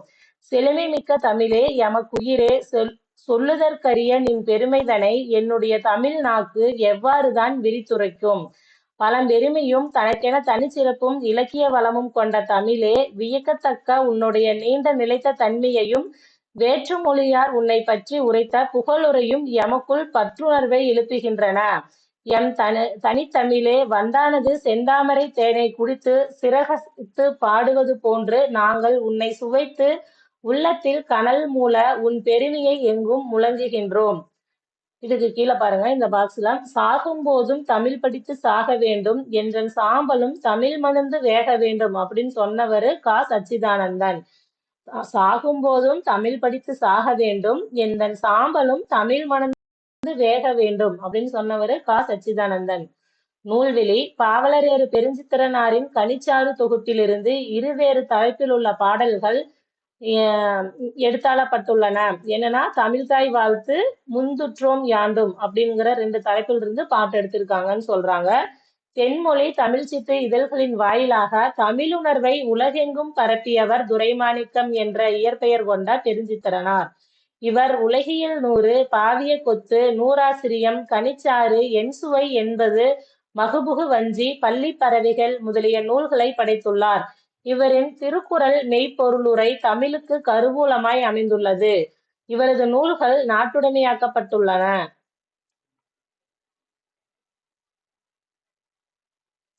நெக்ஸ்ட் ஜியு போப் பத்தின லெசன்ஸ் இன்னும் பார்க்கலாம். இது பாத்தீங்கன்னா 6th ஸ்டாண்டர்ட் 3rd டேர்ம்ல ஓல்டு சமச்சீர் புக்ல திருக்குறளுக்கு பின்னாடி ஜியு போப் வீரமாமுனிவரை பத்தி இந்த மாதிரி சொல்லியிருப்பாங்க. என்னன்னா, வாயுரை வாழ்த்து, பொதுமறை, பொய்யாமொழி, தெய்வ நூல் முதலிய பெயர்களும் இதற்கு உண்டு. இதன் பெருமையை உணர்ந்த வீரமாமுனிவர் லத்தீனிலும் ஜியு போப் ஆங்கிலத்திலும் மொழிபெயர்த்தனர். இந்த திருக்குறளை பாத்தீங்கன்னா வீரமாமுனிவர் லத்தீன்லயும் ஜியு போப் ஆங்கிலத்திலையும் மொழிபெயர்த்திருக்காங்க. ஜியு போப் பத்தி இந்த இடத்துல இருக்கும். நெக்ஸ்ட் ஜியு போப் அப்படிங்கிற லெசன் பாத்தீங்கன்னா இது ஓல்டு சமச்சீர் புக்ல 6th ஸ்டாண்டர்ட் 3rd புக்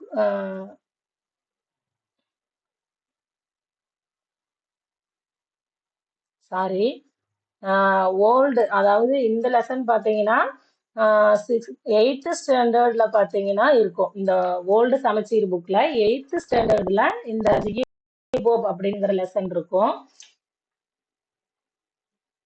தமிழன்னைக்கு தொண்டாற்றிய சான்றோரில் தமிழை தாய்மொழியாக கொள்ளாத சான்றோர்களும் குறிக்கத்தக்க இடம் பெற்றுள்ளனர். ஐரோப்பியர் வருகையை தொடர்ந்து தமிழகத்தில் குடிபெயர்ந்து சமய பணியோடு தமிழ் பணியையும் தங்கள் தலைமை பணியாய் கொண்டு தொண்டாற்றிய பெருமக்கள் பலர். அவருள் தமிழ் மொழியால் ஈர்க்கப்பட்டு தமிழாய் மலர்ந்து மனம் பரப்பி இன்றும் தமிழ் உலகத்தில் அழியா புகழ் பெற்றுள்ள சான்றோர் தவத்திரு ஜியு போப் ஆவார். பிறப்பும் இளமையும் ஜியு போப் என்றழைக்கப்படும் ஜார்ஜ் யூக்லோ போப் கிபி 1820ஆம் ஆண்டு ஏப்ரல் 24ஆம் நாள் பிரான்ஸ் நாட்டின் எட்வர்டு தீவில் ஜான் போபுக்கும் ஹெதரின் யுலாபுக்கும் மகனாக பிறந்தார். போபின் பெற்றோர் சிறந்த கல்வியாளர்களாகவும் சமயப்பற்று மிக்கவர்களாகவும் விளங்கினர். தம் குழந்தைகளுக்கு கல்வியையும் சமயத்தையும் கற்பித்ததுடன் நல்ல ஒழுக்கத்தையும் ஊட்டி வளர்த்தனர். ஜியு போபும் இளமையிலேயே சுறுசுறுப்பு, விடாமுயற்சி, ஊக்கம், உழைப்பு முதலியவற்றில் எல்லாம் மேம்பட்டு திகழ்ந்தார். தொண்டுள்ளம் போபின் தமையனார் ஹென்றி என்பவர் தமிழகத்தில் கிறிஸ்தவ சமயத்தை பரப்பும் சமய குருவாக பணியாற்றி வந்தார். அவரை போன்று தாமும் சமய பணி ஆற்ற வேண்டும் என்று போப் விரும்பினார். போப் தம்முடைய 19ஆம் அகவையில் தமிழகத்தில் சமய பணியாற்ற தேர்ந்தெடுக்கப்பட்டார். அவரோட 19வது வயசுல வந்து இங்க தமிழகத்திற்கு வந்திருக்காரு. அவர் பாய்மரக் கப்பலில் சென்னை வந்து சேர 8 திங்கள் ஆயின. இவர் பாத்தீங்கன்னா சென்னை வர்றதுக்கு 8 மாசம் ஆயிருக்கு. அந்த 8 திங்களையும் வீணே கழிக்காமல் தமிழ் நூல்களையும் வடமொழி நூல்களையும் படித்தார். இது வந்து ப்ரீவியஸ் இயர்ல கேட்ட கொஸ்டின் தான். அந்த 8 திங்களையும் வீணே கழிக்காமல் தமிழ் நூல்களையும் வடமொழி நூல்களையும் படித்தார். தமிழகம் வந்ததும் தமிழர் முன்னிலையில் சொற்பொழிவாற்றும் அளவுக்கு தம் திறமையை மேம்படுத்திக் கொண்டார். தமிழகத்தில் சமயப்பணி தமிழ்நாட்டில் சென்னைக்கு சாந்தோம் பகுதியில் சமயப்பணி ஆற்றிய போப் பின்னர் திருநெல்வேலி மாவட்டத்துக்கு சென்று சாயர்புரத்தில் தங்கி சமயப்பணி ஆற்ற தொடங்கினார். ஃபர்ஸ்ட் வந்து தமிழ்நாட்டுல சென்னை சாந்தோம் பகுதியில சமயப்பணி ஆற்றியிருக்காரு. அதுக்கப்புறம் திருநெல்வேலி மாவட்டத்துக்கு சென்று சாயர்புரத்தில் தங்கி சமயப்பணி ஆற்ற தொடங்கினார். அவர் அங்கு பள்ளிகளை நிறுவினார். கல்வி பணியையும் சமய பணியையும் ஒருங்கே ஆற்றினார். சமயக் கல்லூரியில் தமிழ் இலக்கியங்கள், ஆங்கில இலக்கியங்கள் முதலியவற்றையும், கிரேக்கம், லத்தீன், எபிரேயம் முதலிய மொழிகளையும் கற்றுத்தர ஏற்பாடு செய்தார். கணிதம், அறிவாய்வு, மெய்யறிவு ஆகியவற்றை கற்பிக்கும் கல்லூரி ஆசிரியராகவும் பணியாற்றினார். திருமணம் திருநெல்வேலி மாவட்டம் சாயர்புரத்தில் 1842 முதல் 1849 ஆண்டு வரை கல்வி பணியும் சமய பணியும் ஆற்றிய போப் இங்கிலாந்துக்கு சென்றார். 1850 ஆண்டில் திருமணம் செய்து கொண்டார். தம் மனைவியுடன் மீண்டும் தமிழகம் வந்து தஞ்சாவூரில் பணியாற்றத் தொடங்கினார். ஃபர்ஸ்ட் வந்து சென்னையில சாந்தோம் பகுதியில வந்து பணியாற்றி இருக்காரு. அதுக்கப்புறம் திருநெல்வேலி மாவட்டத்துக்கு போய் அங்க சாயர்புரம் அப்படிங்கிற இடத்துல இருந்திருக்காரு. அதுக்கப்புறம் அவரோட ஊருக்கே இங்கிலாந்துக்கே போய் கல்யாணம் பண்ணிட்டு அதுக்கப்புறம் திரும்பி வந்து தஞ்சாவூருக்கு போயிருக்காரு. தம் மனைவியுடன் மீண்டும் தமிழகம் வந்து தஞ்சாவூரில் சமய பணியாற்ற தொடங்கினார். தமிழ் இலக்கிய ஆர்வம் தஞ்சையில் பணியாற்றிய 8 ஆண்டு காலத்தில் புறநானூறு முதலான சங்க நூல்களையும் நன்னூல் முதலான இலக்கணங்களையும் பயின்றார். இவர் எப்ப புறநானூறு நன்னூல்லாம் பயின்றாருன்னா தஞ்சையில வாழ்ந்தப்பதான். தஞ்சையில பணியாற்றிய அந்த 8 ஆண்டு காலத்தில் திருக்குறள், திருவாசகம், நாலடியார் முதலிய நூல்களை பலமுறை படித்து அவற்றின் நயங்களை உணர்ந்தார். அவற்றை ஆங்கிலத்தில் மொழிபெயர்த்து வெளியிட்டால் மேலை நாட்டவர் அறிந்து பயனுறுவர் என்னும் உயர்ந்த எண்ணத்தோடு அம்முயற்சியில் ஈடுபட்டார். இந்தியன் சஞ்சிகை, இந்தியாவின் தொல்பொருள் ஆய்வு முதலான ஏடுகளில் தமிழ் மொழி பற்றிய ஆராய்ச்சி கட்டுரைகளை ஆங்கிலத்தில் எழுதினார். அக்கட்டுரைகளில் புறநானூற்று பாடல்களும் புறப்பொருள் வெண்பாமாலை திணை விளக்கங்களும் தமிழ் புலவர் வரலாறும் இடம்பெற்றிருந்தன. போப் உயர்ந்த பண்பாட்டுக்குரிய பொறுமை, சினமின்மை, நட்பு முதலானவற்றை விளக்கும் 600 செய்யுள்களை அறநூல்களிலிருந்து ஆய்ந்தெடுத்து தமிழ் செய்யுட்கலம்பகம் எனும் நூலாக தொகுத்ததோடு அந்த பாக்களுக்கு விளக்கமும் தந்துள்ளார். அதாவது பாத்தீங்கன்னா பொறுமை, சினமின்மை, நட்பு இப்படி சிறப்பான பண்புள்ள ஒரு 600 செய்யுள்களை வந்து தமிழ்ல இருக்கிற அறநூல்களிலிருந்து இருந்து தேர்ந்தெடுத்து அதை செய்யுட்கலம்பகம் அப்படின்னு நூலா தொகுத்திருக்காரு ஜி.யு. போப். பாடநூலின் முன்னோடி போப் தமிழை கற்கும் காலத்திலேயே நூலாசிரியராகவும் விளங்கினார். பள்ளியில் படிக்கும் குழந்தைகள் இலக்கணத்தை நன்கு அறிந்து கொள்ளும் வகையில் வினாவிடை முறையில் அமைந்த 2 இலக்கண நூல்களை அவர் எழுதினார். பெரியவர்கள் கற்கும் வகையில் இலக்கண நூலொன்றையும் படைத்தார். மேலை நாட்டார் தமிழை எளிதில் கற்றுக்கொள்ளும் வகையில் தமிழ் ஆங்கில அகராதி ஒன்றையும் ஆங்கிலம் தமிழ் அகராதி ஒன்றையும் போப் வெளியிட்டார். தமிழ் வரலாறு நூல்களையும் எழுதினார். பழைய தமிழ் இலக்கியங்களிலிருந்து சில செய்யுள்களை தொகுத்து நூலாக வெளியிட்டு அதனை பாடநூலாக வைக்க ஏற்பாடு செய்தார். தமிழில் உரைநடை நூல் ஒன்றையும் எழுதினார். 1858 ஆண்டில் உதகமண்டலம் சென்ற அவர் பள்ளி ஒன்றை தொடங்கி அதன் ஆசிரியராகவும் பணியாற்றினார். இவர் பாத்தீங்கன்னா 4 இடத்துல இருந்திருக்காரு. ஃபர்ஸ்ட் சென்னை சாந்தோம் பகுதி, அதுக்கப்புறம் திருநெல்வேலி மாவட்டத்துல சாயர்புரம், அப்புறம் தஞ்சாவூர், கடைசியா உதகமண்டலம் போய் அங்கேயும் பள்ளி நிறுவியிருக்காரு. தமிழ் தொண்டு தாயகத்துக்கு சென்ற போப் 1885 முதல் 1908 ஆண்டு வரை 23 ஆண்டுகளாக இங்கிலாந்து பல்கலைக்கழகத்தில் தமிழ், தெலுங்கு கற்பிக்கும் பேராசிரியராக பணிபுரிந்தார். திருக்குறளை 40 ஆண்டுகள் படித்து சுவைத்த போப் அதனை ஆங்கிலத்தில் மொழிபெயர்த்து 1886 ஆண்டில் வெளியிட்டார். தமது 80ஆம் அகவையில் 1900 ஆண்டு திருவாசகத்தின் ஆங்கில மொழிபெயர்ப்பினை வெளியிட்டார். தம் இறுதி காலத்தில் புறப்பொருள் வெண்பாமாலை, புறநானூறு, திருவருட்பயன் முதலிய நூல்களையும் பதிப்பித்தார்.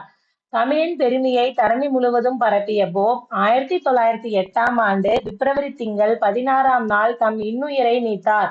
அவர் தம் கல்லறையில், இங்கே ஒரு தமிழ் மாணவன் உறங்கிக் கொண்டிருக்கிறான் என எழுத வேண்டுமென்று தமது இறுதி முறியில் எழுதி வைத்தார். ஆங்கில மொழியினை அன்னை மொழியாக கொண்ட போப், தமிழ் மாணவன் என்று தம்மை அறிவித்துக் கொண்டமை தமிழ் மாட்சியே. தமிழின் மாண்பை தமிழரும் உணரச் செய்த போப் அல்லரோ இறந்தும் இரவாது வாழும் தமிழ் மாணவர்.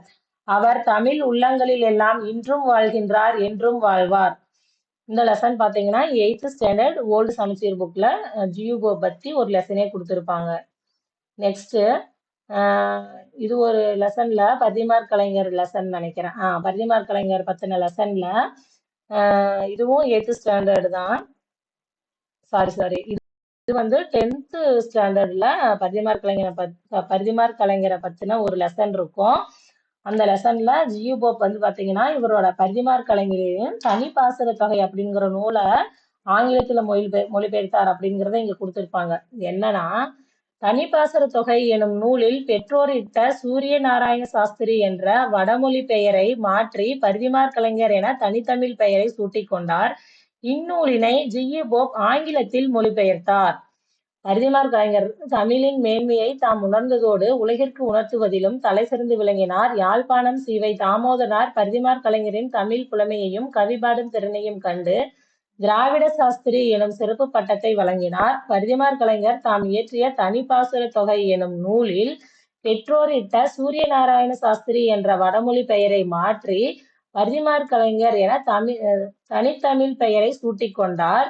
இந்நூலினை ஜியு போப் ஆங்கிலத்தில் மொழிபெயர்த்தார். அப்ப என்னன்னா, தனிப்பாசற தொகை, இதுவும் ப்ரீவியஸ் இயர் கொஸ்டின் தான். தனிப்பாசற தொகை எனும் நூலை ஆங்கிலத்தில் மொழிபெயர்த்தவர் யார் அப்படின்னு கேட்டிருக்காங்க.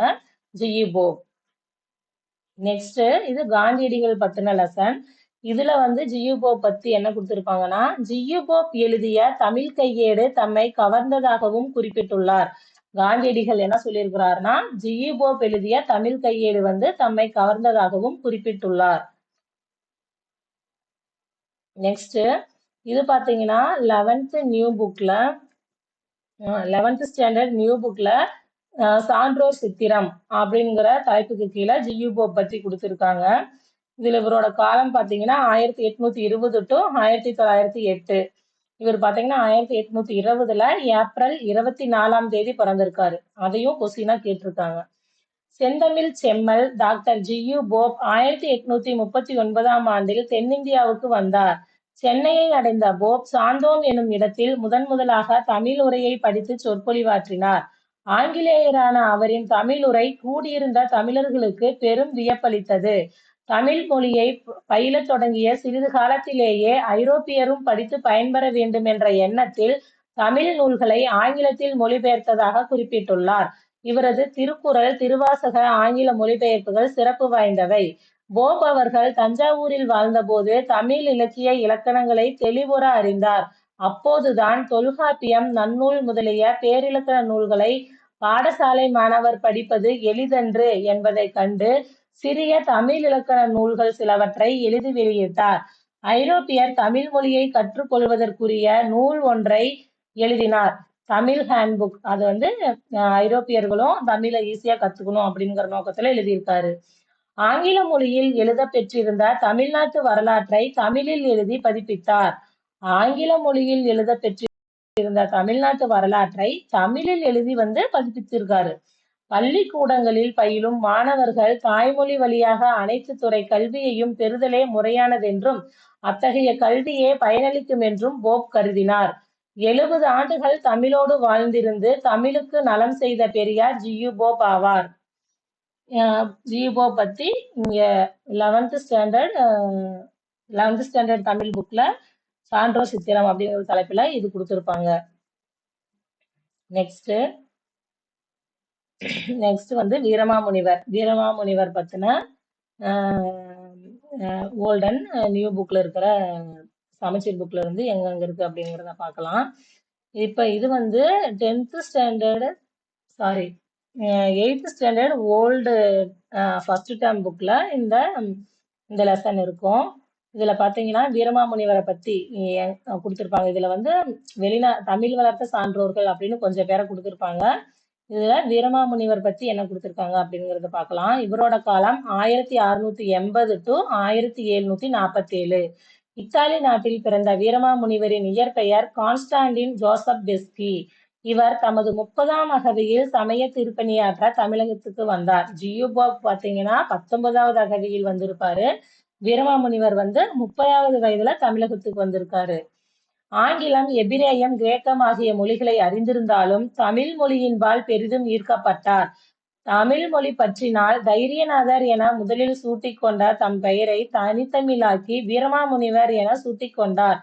தமிழ் மொழி பயின்றதோடு தெலுங்கு, வடமொழி முதலிய மொழிகளையும் அவர் கற்றுத் தேர்ந்தார். வீரமாமுனிவர் தமிழுக்கு ஆற்றிய தொண்டுகள் பல. இவர் தமிழில் முதன்முதலாக சதுரகராதி எனும் அகர முதலியை வெளியிட்டார். தேம்பாவணி எனும் கிறிஸ்தவ காப்பியத்தை இயற்றினார். தமிழ் எழுத்து வரிவடிவத்தை திருத்தி எழுத்துச் சீர்திருத்தம் மேற்கொண்டார். தொன்னூல் விளக்கம் எனும் இலக்கண நூலை படைத்தார். கலம்பகம், அம்மானை முதலிய சிற்றிலக்கியங்களையும் இயற்றினார். பரமார்த்த குருகதை எனும் நகைச்சுவை நூலை எழுதினார். தேம்பாவணி காவலூர் கலம்பகம் கதம்ப மாலையாக காட்சியளிக்கின்றது. தொன்னூல் பொன்னூலாக இலங்குகின்றது. சதுரகராதி முத்தாரமாக மிளிர்கின்றது. வீரமாமுனிவர் தமிழ் முனிவர்களுள் ஒருவராக விளங்குகின்றார் என சொல்லின் செல்வர் ராபி சேது பிள்ளை வீரமாமுனிவருக்கு புகழாரம் சூட்டினார். இதுவும் ப்ரீவியஸ் இயர் கொஸ்டின் தான். தமிழை தாய்மொழியாக கொண்டிராதவர் வீரமாமுனிவர். ஆனால் நம் தமிழை கற்று தமிழில் இலக்கண இலக்கியங்கள் இயற்றி தமிழுக்கு மாபெரும் தொண்டாற்றியுள்ளார். இவர் இயற்றிய தமிழ் தொண்டும் மாறா தமிழ் பற்றும் தமிழ் உள்ளங்களில் மனம் பரப்பி கொண்டிருக்கும். இதுதான் வீரமாமுனிவர் பத்தி இந்த லெசன்ல கொடுத்திருப்பாங்க. நெக்ஸ்ட் தேம்பாவணி. இது பாத்தீங்கன்னா இதுவும் 8th ஸ்டாண்டர்ட் ஃபர்ஸ்ட் டேர்ம்ல தான் இருக்கு. சாரி, இது வந்து 8th ஸ்டாண்டர்ட் செகண்ட் டேர்ம்ல இருக்கு. இந்த தேம்பாவணி பாடல் பாத்தீங்கன்னா ஓல்டு சமச்சீர் புக்ல 8th ஸ்டாண்டர்ட்ல செகண்ட் டேர்ம்ல இருக்கு. நகைசை தன்மையினம் பெளியிற் தாய்துகள் பகைசெய் நெஞ்சமும் பற்றுளும் ஒன்றுற முகைசெய் மேனி தழுவி முத்திட்டலுங் குகைசெய்யின் பெல கோலமிட்டதொத்ததே. வீரமாமுனிவர்.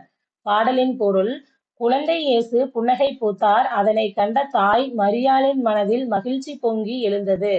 தீவினையை பகைத்து தன் நெஞ்சத்தில் ஆர்வமும் மகிழ்ச்சியும் கலந்து பூ போன்ற மேனியுடைய திருமகனை அணைத்து முத்தமிட்டாள்.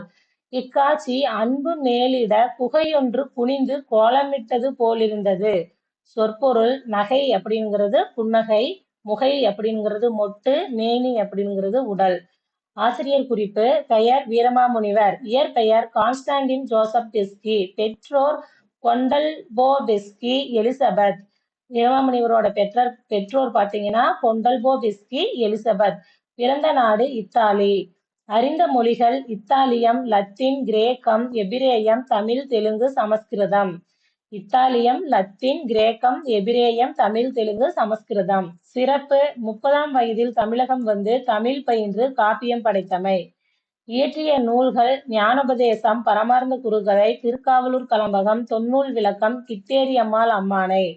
இயற்றிய நூல்கள்: ஞானோபதேசம், பரமார்த்த குருகதை, திருக்காவலூர் கலம்பகம், தொன்னூல் விளக்கம், கித்தேரியம்மாள் அம்மானை.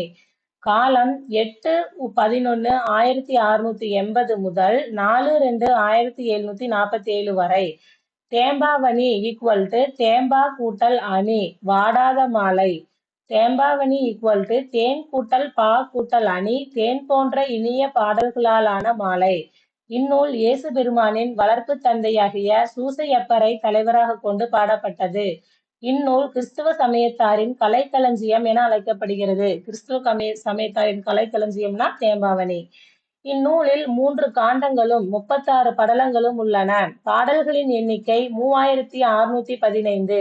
பாடப்பகுதியில் இடம்பெற்றுள்ள பாடல் மகவுருள் படலத்தில் உள்ளது. தேம்பாவணி நூலின் ஆசிரியர் வீரமாமுனிவர். வீரமாமுனிவரின் இயற்பெயர் Constantine Joseph Beschi. Veeramamunivar days நாட்டை சார்ந்தவர்? இத்தாலி நாட்டை சேர்ந்தவர். நெக்ஸ்ட் தேம்பாவணி. இது பாத்தீங்கன்னா 11th ஸ்டாண்டர்ட் ஓல்டு சமச்சீர் புக்ல தேம்பாவணி பத்தி கொடுத்திருப்பாங்க. இத்தாலி நாட்டிலிருந்து இயேசு சபையின் குருவாகி கத்தோலிக்க சமயம் பரப்ப தமிழ்நாட்டிற்கு வந்த வீரமாமுனிவர் இயற்றியளித்த பெருங்காப்பியம் தேம்பாவணியாகும். 3 காண்டங்கள், 36 படலங்கள், 3615 பாடல்கள் கொண்டது தேம்பாவணி. தேம்பா கூட்டல் அணி எனுங்கால் என்றும் வாடாத மாலை என்றும், தேன் கூட்டல் பா கூட்டல் அணி எனும்போது தேன் போன்ற பாக்களை அணியாக உடையது என்றும் பொருள்படுவதாயிற்று. இயேசு பெருமானின் வளர்ப்பு தந்தையராகிய சூசைமா முனிவரை பாட்டுடை தலைவராக கொண்டு தேம்பாவணி நடைபயில்கிறது. கத்தோலிக்க திருச்சபையின் கொள்கைகளும் அறிவுரைகளும் கதை வடிவாக இந்நூலில் இடம்பெற்றுள்ளன. எனவே இந்நூல் கிறிஸ்துவ சமயத்தாரின் கலைக்களஞ்சியம் என்று அழைக்கப்படுகிறது. வீரமாமுனிவர் கான்ஸ்டான் ஜோசப் டெஸ்கிட இப்படி கொடுத்திருக்காங்க என்னும் இயற்பெயரை உடையவர். கான்ஸ்டான் எனும் இத்தாலி மொழி சொல்லுக்கு அஞ்சாமை என்பது பொருள். ஆகவே இவர் தம் பெயரை தைரியநாதசாமி என்று மாற்றிக்கொண்டார். தமிழ் சான்றோர் இவரை வீரமாமுனிவர் என்று அழைத்தனர். 1710ஆம் ஆண்டு தமிழ்நாட்டுக்கு வந்த இப்பெரியார் 37 ஆண்டுகள் சமய பணியும் தமிழ் பணியும் புரிந்து 1747ஆம் ஆண்டில் அம்பலக்காடு எனும் இடத்தில் இயற்கை எய்தினார். இவர் தமிழ்நாட்டுக்கு எப்ப வந்தார்னா 1710ல வந்திருக்காரு. வீரமாமுனிவரின் தமிழ் பணிகள் என்றும் நினைக்கற்பாலன. சிற்றிலக்கியங்கள், உரைநடை, அகராதி, மொழிபெயர்ப்பு, இலக்கணம், பெருங்காப்பியம் என்று தமிழிலக்கிய வரலாற்றில் அவரது பங்களிப்பு நிலைபெயருடையதாக விளங்குகிறது. இவர் திருக்காவலூர் கலம்பகம், கித்தேரியம்மாள் அம்மானை, வேதியர் ஒழுக்கம், பரமார்ந்த குருகதை, செந்தமிழ் இலக்கணம், கொடுந்தமிழ் இலக்கணம், தொன்னூல் விளக்கம், சதுரகராதி முதலிய நூல்களையும் இயற்றியுள்ளார். திருக்குறளின் அறத்துப்பால் பொருட்பால் இரண்டையும் வீரமாமுனிவர் லத்தீன் மொழியில் மொழிபெயர்த்துள்ளார். அப்புலவர் பெருமான் இயற்றிய தேம்பாவணி காப்பியத்தினின்று நமது பாடப்பகுதி தேர்வு செய்யப்பட்டுள்ளது. வளன் செனித்த படலம். காப்பிய தலைவரான வளன் எனும் சூசைமா முனிவர் தாவீது மன்னனின் அரச மரபில் தோன்றிய வரலாற்றை உரைப்பதுவே வளன் செனித்த படலம். இதுல நம்ம என்ன தெரிஞ்சுக்கணும்னா, அந்த சூசைமா முனிவருக்கு வளன் அப்படிங்கிற பெயரும் இருக்கு. யோசப்பு என்றும் சூசை என்றும் மொழிபெயர்க்கப்பட்ட ஜோசப் எனும் பெயரை வீரமாமுனிவர் வளன் என்று தமிழ் படுத்தியுள்ளமை உற்று நோக்கத்தக்கது. வளங்களை வளரச் செய்பவன் எனும் கருத்திற்றான் எபிரேய மொழியில் சூசை என்ற பெயர் வழங்குகிறது. அதன் நேரிய மொழி பெயர்ப்பாகவே வளன் என்ற பெயரை வீரமாமுனிவர் இட்டு வழங்கியுள்ளார் என்க. இதுல ஜோசப் அப்படிங்கிறத பாத்தீங்கன்னா, யோசப்பு சூசை அப்படின்னு மொழிபெயர்க்கப்பட்ட அந்த சொல்லுக்கு வீரமாமுனிவர் வளன் அப்படின்னு தமிழ் படுத்தியுள்ளாருன்னு சொல்றாங்க. இதுல இந்த தேம்பாவணியோட பாட்டோட கதை சுருக்கம் எல்லாம் கொடுத்திருப்பாங்க. இதுல ஒரு 17 பாட்டு கொடுத்திருப்பாங்க. இது அவ்வளவா முக்கியம் இல்ல. நீங்க வேணா அந்த பாட்டை ஒன்ஸ் படிச்சுக்குங்க. அதுக்கு கீழே அறிஞர் பொருள் கொஞ்சம் கொடுத்திருப்பாங்க. ஒவ்வொரு பாட்டுக்கான அறிஞர் பொருளுமா மொத்தம் 17 கொடுத்திருப்பாங்க. அந்த 17 பாட்டுக்கும் இதையும் பார்த்து வச்சுக்கோங்க. அதுக்கடுத்து இலக்கண குறிப்பு இதெல்லாம் கொடுத்திருப்பாங்க. இது 11th ஸ்டாண்டர்ட் ஓல்டு சமச்சீர் புக்கு. நெக்ஸ்ட் தேம்பாவணி இது பாத்தீங்கன்னா 10th ஸ்டாண்டர்ட். இது பாத்தீங்கன்னா 10th ஸ்டாண்டர்டு நியூ சமச்சீர் புக்ல இந்த தேம்பாவணி பத்தி கொடுத்திருப்பாங்க. பசு தங்கம், புது வெள்ளி, மாணிக்கம், மணி வைரம் யாவும் ஒரு தாய்க்கு ஈடில்லை என்கிறார் ஒரு கவிஞர். தாயின் அன்பை எழுத உலகின் மொழிகள் போதாது. தாயை இழந்து தனித்துறும் துயரம் பெரிது. தாயை இழந்து தனித்துறும் துயரம் பெரிது. மகிழ்ச்சியை பகிர்ந்தால் பெருகும், துயரத்தை பகிர்ந்தால் குறையும். சுவரோடாயினும் சொல்லி அழு என்பார்கள் அல்லவா. துயரத்தை தாங்கிக் கொள்ளும் மனங்கள் மனிதத்தின் முகவரிகள். சாதாரண உயிரினங்களுக்கும் துயரத்தை பகிர்ந்து கொள்ளும் மனிதம் இருந்தால் எத்தனை ஆறுதல். முன்னிகழ்வு. கிறிஸ்துவருக்கு முன் தோன்றியவர் திருமுழுக்கு யோவான். இவரை அருளப்பன் என்று குறிப்பிடுவர். இவரே கிறிஸ்துவத்தின் வருகையை அறிவித்த முன்னோடி. ஏன்னா கிறிஸ்துவின் வருகையை அறிவித்த முன்னோடி அப்படின்னா திருமுழுக்கு யோவான். இவரை பாத்தீங்கன்னா அருளப்பன் அப்படின்னு சொல்றாங்க. கருணையன் என்று வீரமாமுனிவர் தன் காப்பியத்தில் இவருக்கு கருணியன் என்று பெயரிட்டுள்ளார். வீரமாமுனிவர் இவருக்கு பாத்தீங்கன்னா இந்த திருமுழுக்கு யோவான் அருளப்பன் அப்படிங்கிறவருக்கு கருணியன் அப்படின்னு பெயரிட்டு இருக்காரு. கருணையன் தன் தாயார் எலிசபெத் அம்மையாருடன் கானகத்தில் வாழ்ந்து வந்தார். அச்சூழலில் அவருடைய தாய் இறந்துவிட்ட போது கருணையன் அடையும் துன்பத்தில் இயற்கையும் பங்கு கொண்டு கலங்கி ஆறுதல் அளிப்பதை இப்பாடல்கள் படம் பிடித்து காட்டியுள்ளன. இதுல பாத்தீங்கன்னா இதுலயும் ஒரு 5 பாட்டு இருக்கு. இதுவும் அவ்வளவா முக்கியம் இல்ல. நீங்க இதுக்கான சொற்பொருள்லாம் படிச்சுக்குங்க. இளங்கூழ் இளம்பயிர் தயங்கி அசைந்து காய்ந்தேன் வருந்தினேன். இந்த பாட்டையும் ஒன்ஸ் படிச்சுக்குங்க. இதுல இலக்கண குறிப்பு இதெல்லாம் பார்த்துக்குங்க. இதெல்லாம் வீரமாமுனிவரை பத்தி என்ன கொடுத்திருக்காங்க அப்படிங்கிறத பார்க்கலாம். இஸ்மத் சந்நியாசி, தூய துறவி. வீரமாமுனிவர் திருச்சியை ஆண்ட சந்தா சாஹிப் எனும் மன்னரை சந்தித்து உரையாடுவதற்காக 2 மாதங்களில் உருது மொழியை கற்றுக்கொண்டார். வீரமாமுனிவர் பாத்தீங்கன்னா திருச்சியில இருந்த சந்தா சாஹிப்பை சந்திச்சு பேசணும் அப்படிங்கிறதுக்காக 2 மாசத்துல உருது மொழியை கற்றுக்கொண்டார். இவருடைய எளிமையையும் துறவியும் கண்டு வியந்த சந்தா சாஹிப் இஸ்மத் சந்நியாசி எனும் பட்டத்தை வீரமாமுனிவருக்கு அளித்தார். இந்த பாரசீக சொல்லுக்கு தூய துறவி என்பது பொருள். வீரமாமுனிவருக்கு இஸ்மத் சந்நியாசி என்ற பட்டத்தை கொடுத்தவர் யாருன்னா சந்தா சாஹிப். இதுவும் ப்ரீவியஸ் இயர்ல கொஸ்டினா கேட்டிருக்காங்க. நெக்ஸ்ட், தேம்பா கூட்டல் அணி என பிரித்து வாடாத மாலை என்றும், தேன் கூட்டல் பா கூட்டல் அணி என பிரித்து தேன் போன்ற இனிய பாடல்களின் தொகுப்பு என்றும் இந்நூலுக்கு பொருள் கொள்ளப்படுகிறது. கிறிஸ்துவின் வளர்ப்பு தந்தையாகிய சூசையப்பர் எனும் யோசப்பினை, அதாவது வளனை பாட்டுடை தலைவனாக கொண்டு பாடப்பட்ட நூல் இது. இப்பெருங்காப்பியம் 3 காண்டங்களையும் 36 படலங்களையும் உள்ளடக்கி 3615 பாடல்களை கொண்டுள்ளது. 17ஆம் நூற்றாண்டில் படைக்கப்பட்டது தேம்பாவணி. தேம்பாவணியின் காலம் பார்த்தீங்கன்னா 17ஆம் நூற்றாண்டு. இக்காப்பியத்தை இயற்றியவர் வீரமாமுனிவர். இவரது இயற்பெயர் கான்ஸ்டான்டின் ஜோசப்பிஸ்கி. தமிழின் முதல் அகராதியான சதுரகராதி, தொன்னூல் விளக்கம், சிற்றிலக்கியங்கள், உரைநடை நூல்கள், பரமார்ந்த குறுகதைகள், மொழிபெயர்ப்பு நூல்கள் ஆகியவற்றை இவர் படைத்துள்ளார். அவ்வளவுதான். இதுல பாத்தீங்கன்னா உவே சாமிநாதர் முதல் வீரமாமுனிவர் வரைக்கும் பார்த்திருக்கோம். ஓல்ட் அண்ட் நியூ சமச்சீர் புக்ல எங்கெங்க இருக்கோ அதெல்லாம் ஒன்னா கட் பண்ணி பிடிஎஃபா கொடுத்துருக்கோம். இதுக்கு அடுத்த வீடியோல பாவேந்தருக்கும் பார்த்தீங்கன்னா நிறைய இருக்கு. பாவேந்தருக்கும் தனியா ஒரு வீடியோ தான் போடுற மாதிரி இருக்கும். நம்ம இதுக்கு அடுத்த வீடியோல பார்க்கலாம். இந்த வீடியோ உங்களுக்கு யூஸ்ஃபுல்லா இருக்கும்னு நம்புறேன். நன்றி, வணக்கம்.